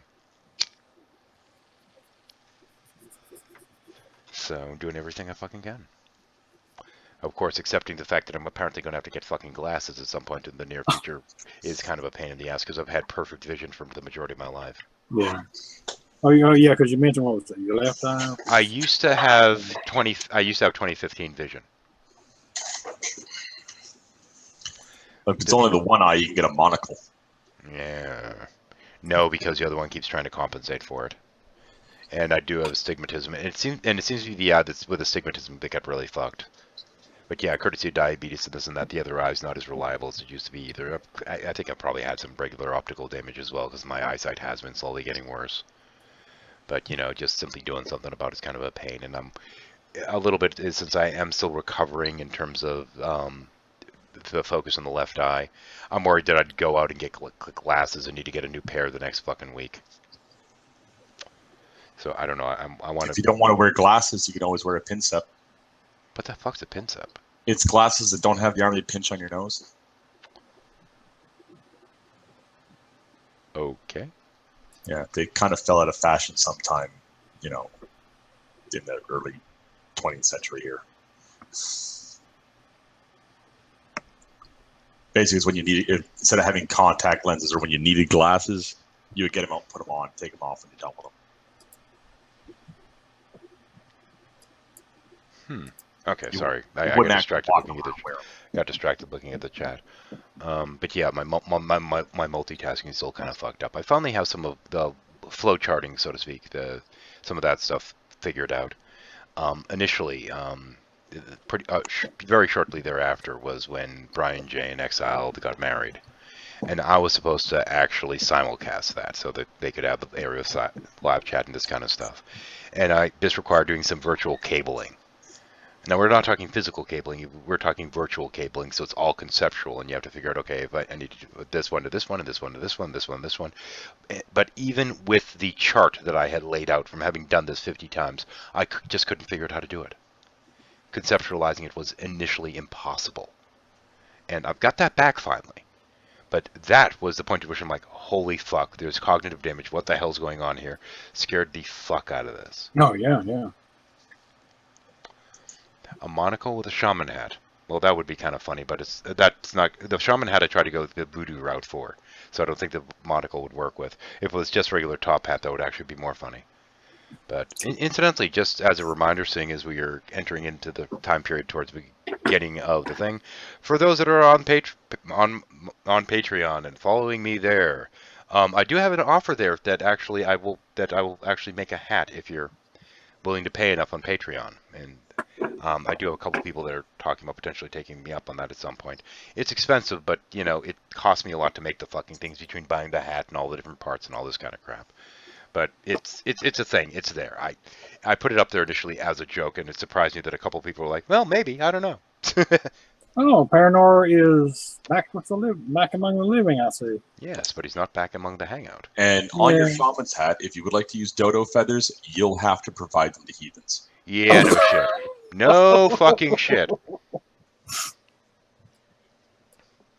I don't even know how to do simulated dodo feather, but anyway.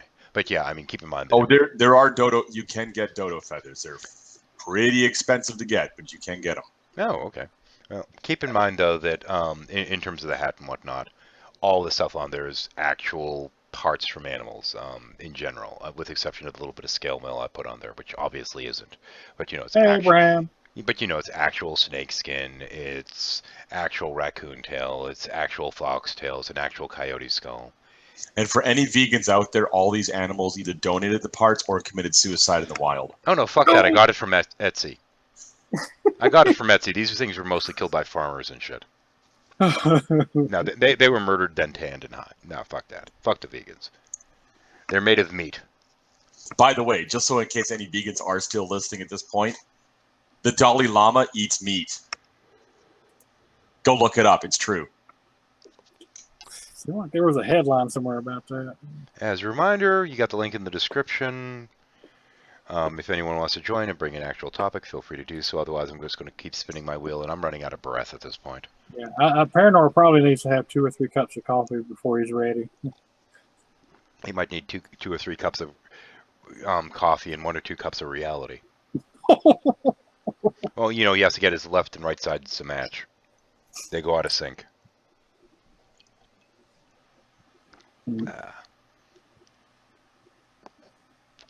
I've had roadkill in my freezer. Why waste a good pelt? That's fun, Stan. I like that.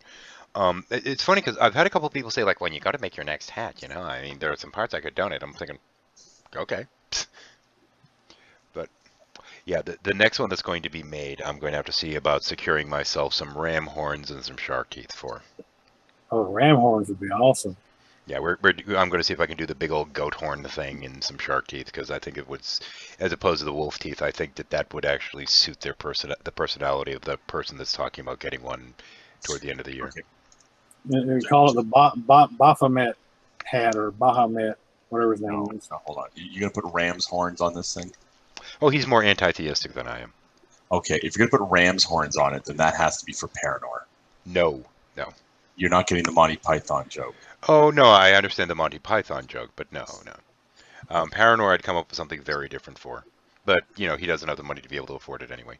Nor does anyone else at this fucking time period. But, it's kind of one of those things. It's an insane amount. The amount that it would cost in 1 month, in terms of the patron thing, would be roughly what it would actually cost me to make the fucking hat anyway. So it's one of those things, if you want better quality parts, then let me friggin' know. And it'll take another month. If you keep this up, we could probably get enough people with these hats online taking photos of themselves wearing their shaman hats. We might actually be able to squeeze out steampunk as a fashion and get shaman hats in. Well, that'd be kind of fun, but we do also have a steampunk hat in the house here. That one was made by the wife. It has a working. It has a. Hang on. I just want to It actually has a working clock built into it. Now you can speak. Okay, I don't worry about the steampunk hat. I'm just worrying about steampunk in general.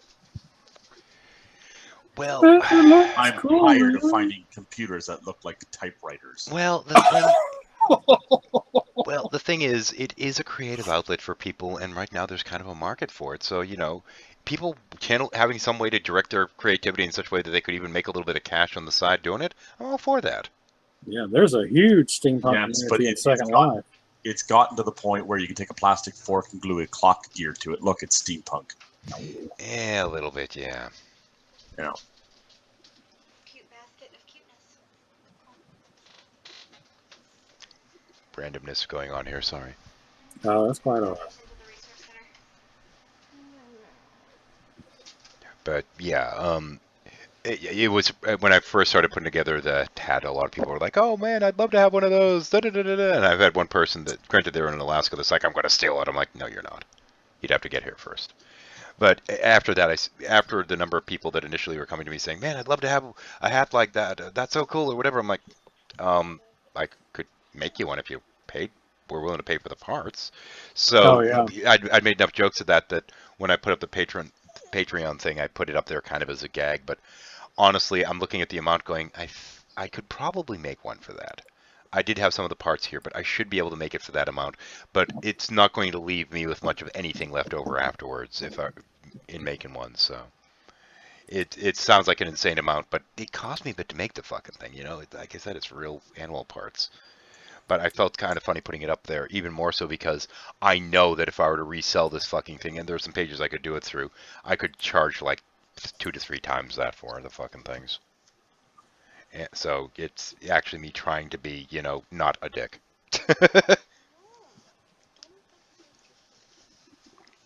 But yeah, it's on there. It's like $250 or something like that, and I think I can get one together for probably about, I don't know, $230. I think. So, you know, there's not much left over for me after doing that, but it's up there. It's a thing. Because yes, epic cat time.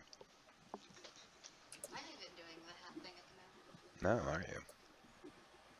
But yeah, her little steampunk hat's cute. All kinds of weird little stuff on it. She had fun making it. But I mean, I think that's part of what's great. The process should be just fun. And if it's something you can kind of wear, even more fun. Now, the kicker, though, is that she's part of this art group. It's actually called art. But in any case, she's part of this art group, and what they do is they have different shows and this kind of stuff. And it's a couple towns over from where we live.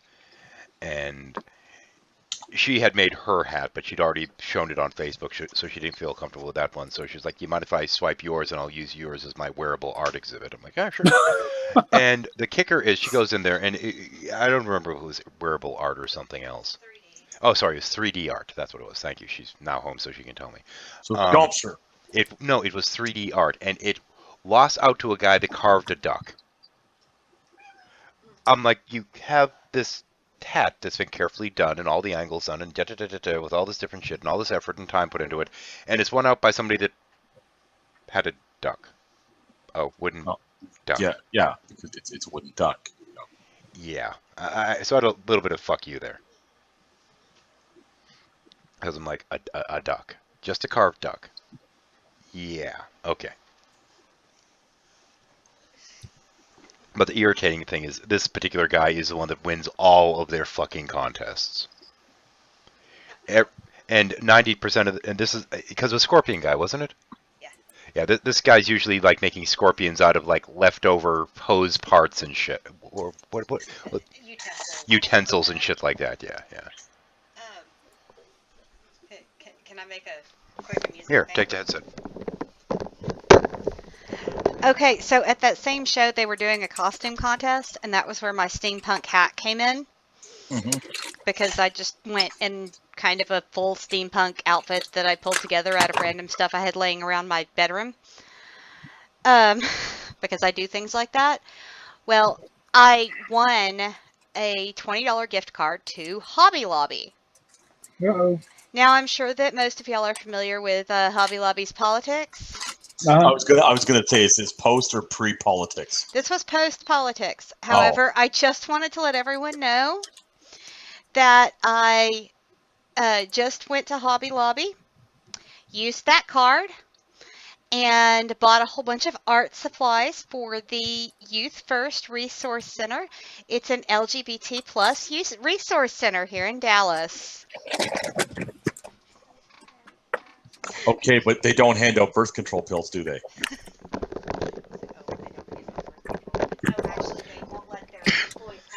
Actually, they won't let their employees have birth control. But I know. In terms of their politics, though, for every dollar you spend there, 10 cents goes to fight against homosexual causes. Oh yeah. For that matter, they also have been involved in helping to fund and promote the Kill the Gays bill in Uganda. Yeah. So yeah, we don't like generally giving them money, but in this case, since amusement factor. Yay, irony, and it was free, so Enjoy your supper, Lolly. What you need now, Red, is a bunch of free coupons for Chick-fil-A. No free coupons for Chick-fil-A. My daughter gets them and throws them out. No, you don't get it though. Not buy one get one free, like just a free meal at Chick-fil-A. No, she refuses to even use them. I think, don't you?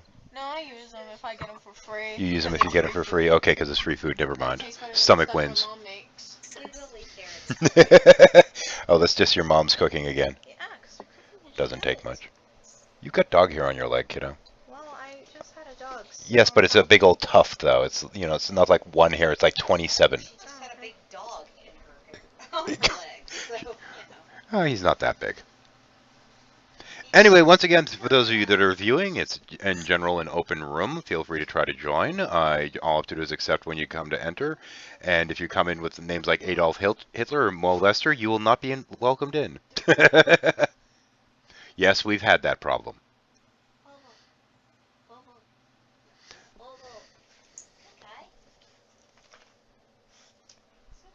Anyway, yeah, we're pretty much without a topic here. I think we've exhausted the ones we've already been on. So, yeah, if you want to join, join. If you have a topic, hype it in if you're not willing to join, for fuck's sake, because I'm running on empty here. And I've been babbling way the fuck too long.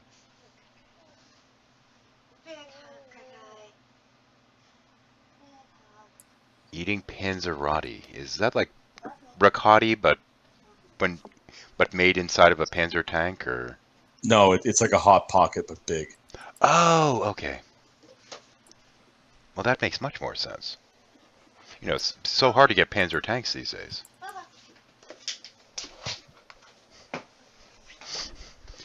Heathens.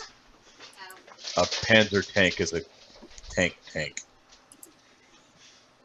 Well, yeah, but they referred to the early German tanks. The first ones they simply referred to as panzers. Yes, because that's what a panzer is. It's a tank. Well, yes, but they don't call their current models panzers, do they? Yes, they do. No, they don't call them panzers. No, panzer is tank. Yes, they call them something else, panzer. No. Not panzer. The word panzer means tank. Well, yes, I know, but what I'm saying is the initial panzer tanks were just basically tanks.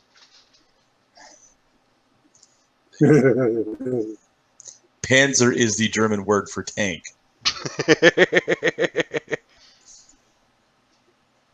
Blitzkrieg of food, yes, Para, definitely.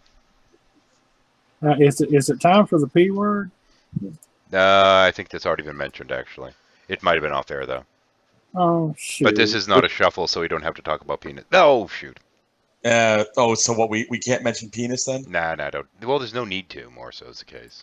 Yeah. Then again, we don't have a scroll back bar today anyway, so the moment you say it, it's lost. And yeah, because my penis is still erect. thank you for that. Too much information. Well, I don't know. For heavy, that might be a good picture, thing or bad thing, the picture. That's I'm not sure here. Yes, I remember the picture. Given his age, if it's still erect, that might be a good thing.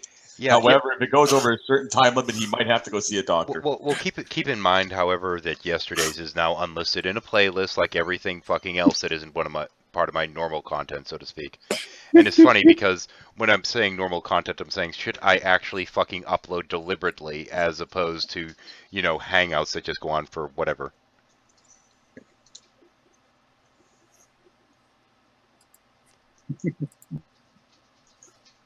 Francis the Talking Mule was in a comedy World War II movie. It was a series. It was a series of movies. Wasn't Francis the Mule mentioned like hours ago? Yeah, that was by me. I mentioned Francis the Talking Mule and Mr. Ed. So we're talking as a form of science fiction, because in their case, it's an animal who develops vocal cords to speak. Was it Chew Wheels or Slim Pickens that did the voice? Well, I want to point out something for the sake of everyone here, though. In science fiction, it's typically defined as a story with a science element, which is then extrapolated on. I just want to point out here that the comments as they're going in the thread right now is, you just said penis, Francis the Talking Mule was in a comedy, Prapism hurts. These three comments should not be in a row. This is just... Yeah. No screenshot. No. We already have the evidence. Wah, wah, wah. So what is it about penises that gets people talking about talking mules? I don't understand. Theology, man. Hung like a donkey, maybe?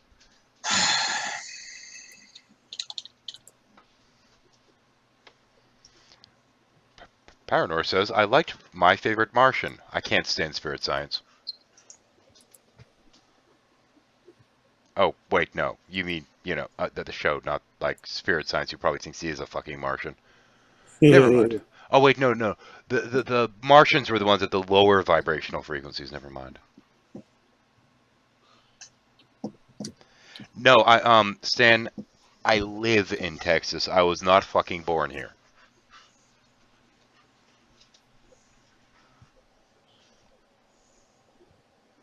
I don't know, you start talking about, the spaceship was cool even though it was small. The first thing that weirdly comes to mind for me is Alf. The whole thing with, all of the stuff inside the ship was made of gold and he sold it for like $5 or some shit like that. No, I was thinking about the little spaceship in My Favorite Martian. I mean, as small as it was, now looking back on it, that was really an awesome idea. I mean, it was so small, but it could do so much, I don't think I ever watched that. Yeah. It was probably one of those things that I glanced at and went, shit. Yeah. I'm prone to that. No, I ain't watched TV in ages. The only time I watch TV is when my roommate hollers, like, "Come here, look at this," and he'll show me something absolutely hilarious, on the TV, or really stupid or something.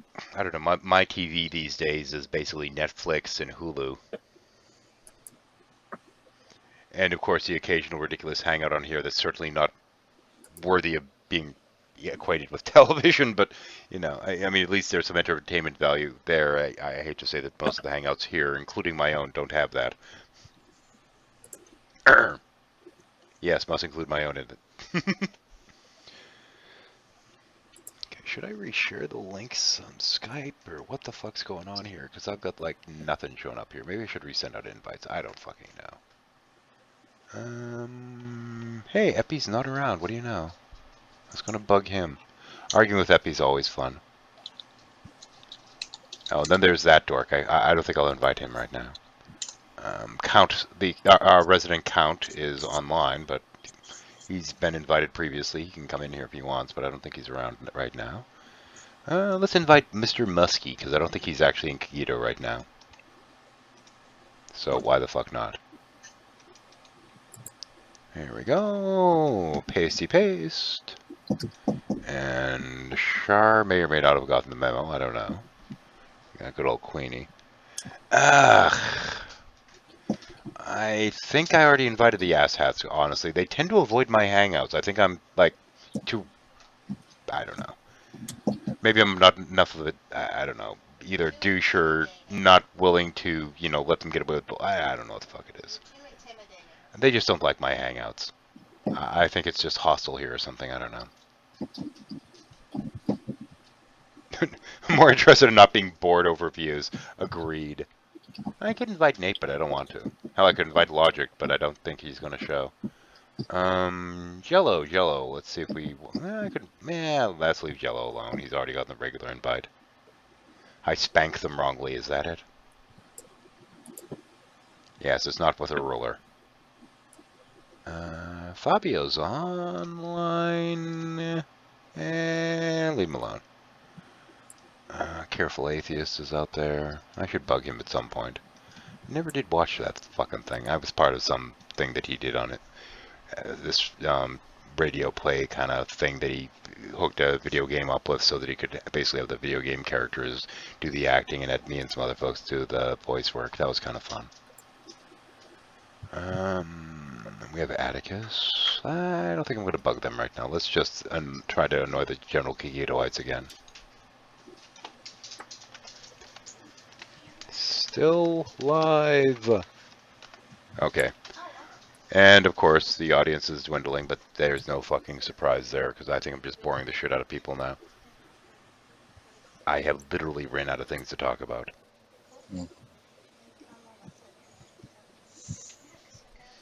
Of course I could try to get the little one on and have her talk about what it is to be emo. Oh no, you'll lose the audience for sure then. Oh, she's not going to do that. Yeah. Because that would be so emo. Yeah, exactly. You got it. That was the reason. That would be so nonconformist, yeah. And now that I've said that, that would be conforming. So now you have to come do it because that would be even more nonconformist. What the fuck? That's it. Yeah, that's it. That's it, honey. I've reached the end of the internet. That's kind of how I'm feeling right now. What?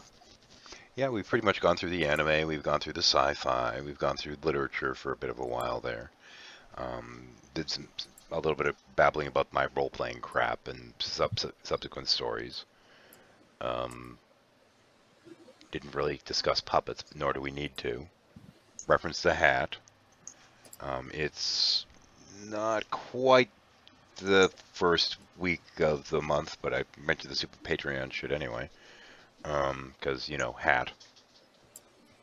That kind of comes into play, but I never expect anyone to actually go for that one, but, you know, I have varied amounts on there, and, you know, for this you can get this, and for that you can get that, or whatever the hell, and it's just kind of like, I don't know. Anybody ever hear of Wade Shekels? Of who? Wade Shekels? No. Well, now the reason I asked was, Autopsy 87 put up a video about, about like some of the things that's going on, since the church Charleston got burned down and the rebel flag coming down, and there was video from a car where a bunch of blacks jumped on a truck that had a rebel flag and trying to vandalize it, and they were just showing vandalizing other stuff, and well, anyway, I'd made a comment something about, the people in the video were wrong, the black guys were wrong for what they did, because they were vandalizing. And I made a comment like the problem of racism will not be solved like this. It only adds more fuel to the fire. And then I mentioned that, it happens on both sides, the racism and problems. Yeah. It's not just a black thing, it's a white thing as well. You get it from both sides. Well, he said, and I said something about whites as well continue this type of behavior. Maybe you don't hear about it as much, but it goes both ways. You know what I mean? And he goes, what type of behavior? The white guy was minding his own business. And I didn't even say anything about the guy in the video with the rebel flag. And I don't know. It's like he's trolling. It seems like. Sounds like it. Well, racism is a problem for people that are racist. And actually, it's more so a problem for the people that aren't, because we have to put up with the shit. Yeah. But, at the same point, if you're sitting there, driving around with that rebel flag, and whether you think that it's a symbol of racism or not, for the rest of the world it kind of is, or at least for the rest of the country. And you're probably consider being mindful of that. Because, well, you might not be regarding it that way. Everyone else the fuck will. Mm-hmm. Anyway, I was talking about, white on black, racially motivated crimes. And he's going, oh, the very rare ones that get hyped up by the media while they cover up the black on white crimes that happen every single waking hour. Okay. That's kind of crap. Yeah, and I told him, I said, you need to talk to the media about that. I'm saying that racism goes both ways, whether hyped or not. He sounds like he's either trolling or he's like a real white. He's whiter than I am. Or something. Well, the thing is that for the most part, the people who complain about what the news media covers, and this is for most of the people I notice, when they complain about it, they're noticing a pattern that they're looking for. So they're acknowledging the pattern that they've seen and observed. But I, on the other hand, have like Al Jazeera America and go everywhere, like NBC, MSNBC, Fox. I go to every news outlet, and so I can find stories about anything. If I want to find a story about something, I can find it. I can just Google search it and find black on white crime or something, a hate crime towards white people. I can find all this stuff. The thing is that people who are trying to promote a narrative will stick within their own narrative structure ultimately. Yeah. But and a good example of this is Gamergate. Well, the thing is, the big problem is, especially with people with this kind of mindset, is whether it's, they're objecting to this kind of racism or that kind of racism, as opposed to simply saying racism is shit.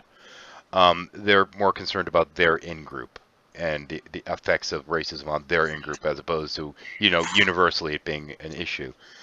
So you could have, you know, you could have 5 articles that all come out, and it wouldn't matter if 5 of them were talking about. Well, we'll just pick on whites for the moment. 5 of them were talking about, you know, white people being attacked. They'd still be complaining that it was misproportionate because they weren't all that way. I mean, this kind of thing is this selective thing that even if it's the media was skewed in their favor, so to speak, of what their bullshit ideology or desire is, they're still going to bitch and moan. Yeah. It doesn't fucking matter. But well, like Boone was saying, depending on what your ideology or whatever is, you know, you're going to stick with this news source that hypes what you think is really going on. Like people eat up Fox News, and it's wrong. You know, it was like this friend of mine I knew in high school, and I was talking to him. It was back in the mid '80s. You know, when AIDS first really started getting going. But it was after they had found out how it was transmitted, and what you can do to protect yourself, and medications were already being made. Well, he was up on his high horse about it and saying that, well, you know, it's airborne. You know, you can catch it by just being near them, you know, breathing the same air and stuff like that. And I'm looking at him like, where the hell did you hear that? And he believed this shit. Somewhere he had heard about it on some radio station or something, you know, that was talking all this shit. And this is why I was more than happy to do the script for the video Paranor put up, because it touches on that kind of notion, you know. Yeah. These bullshit memes keep circulating and circulating, and people it's need hate to and fact fear-mongering. check. Yeah. Oh, yeah. And that's the thing, is that a lot of the people who do that tend to passively listen to the news source. So they are passively listening to whatever source that's coming across them. So active listening is where you're actually understanding what it is someone's saying to you. When you're actually really paying attention. I mean, the articles that get their dander up or get the hair sticking up on the back of their neck are going to be the ones they pay more attention to, and the other ones are just going to kind of just tune out. Yep. And with the whole news source of where they're not exactly paying attention to what it actually means, and what facts do they have to back up. Like, for instance, when you're talking about how AIDS is airborne, well, the person should ask, well, how does this person know this? How do they know this? And that's something they should always check for, because if it is indeed airborne, how did that happen? How did that happen? Yeah, you know, because at that time when he said that, I almost started to say, you know, since it was still early in the medicines being coming up, because still a lot of people were carriers and didn't know they had it, because the latency can be like 15, 20 years or something. Yeah. Or 15 years. And I almost told him, I said, if that's true, then we're dead. We're all dead. I mean, you know, because the virus has been, from what I understand, the virus has actually been around a lot longer than we think, than the 80s. You know, there have been some odd cases, you know, going further back. But it seemed like at some point it hit this critical threshold, and then boom. Well, that's the thing with most viruses, is that in order for it to become, if it was originated in animals, in order for it to transmit from animals to people, that had to have happened more than once. It has to be, it can't be, when it goes from animal to people, that means that generation of a virus is now transmittable to humans. So it's not going to just be one person to get it. And so what it seemed like it was in Africa where it, you know, spread, because that's where, if it originated in Africa, it would have spread before one particular individual got it. It had to, because that generation of viruses that has the ability to transmit to humans would eventually get to humans. So. Oh, well, shit. Yeah, you know, it's still hate, fear mongering. You know, like some of the racism thing I brought up a while ago. You know, it's people getting their source of information is wrong. Well, but they're accepting it because it fits their prejudices. I just realized why my the current viewership is through the floor right now. Dave S is running a Hangout Bible study on the birth of Jesus, and public spanking is up and running. Well, no fucking wonder. Actually, I might cut this short and go watch Public Spanking myself because the topic is urine therapy. Yeah, well, Tonight's special guest, Bear Grylls. you're going to leave us for piss? I feel insulted. Well, they're taking the piss out of it. Hey, and heathens, the way Monkey Tail pronounces it, it's urine. Oh yes, urine indeed. Urine therapy. And notice I mentioned that, and another viewer drops out. Anyway, so I think I'm going to cut this, and we will probably do something a little bit later in the day when there's not so much other shit running on. And I will catch y'all later. Have yourselves a good one, and I'll see you, if not later today. I don't know, I'm figuring Monday-ish I'm going to start doing regular lounges again until we start getting nailed by script kitties again at least. And on that note, y'all have a good one. Oh, final words, anyone? Thanks for having us. I'm pretty sure we were in here for a good while. I have to say that. Yeah. Mm-hmm. Headless. What? Nope. Okay, that answers that question. We've already Boom. said penis. There's no one here on an Xbox at the moment. Okay, boom. I hope to, find out more about what you guys were talking about earlier today. Well, it'll be available after we get the fuck out of here. Yeah. Y'all have a good one, and we're cutting it for now.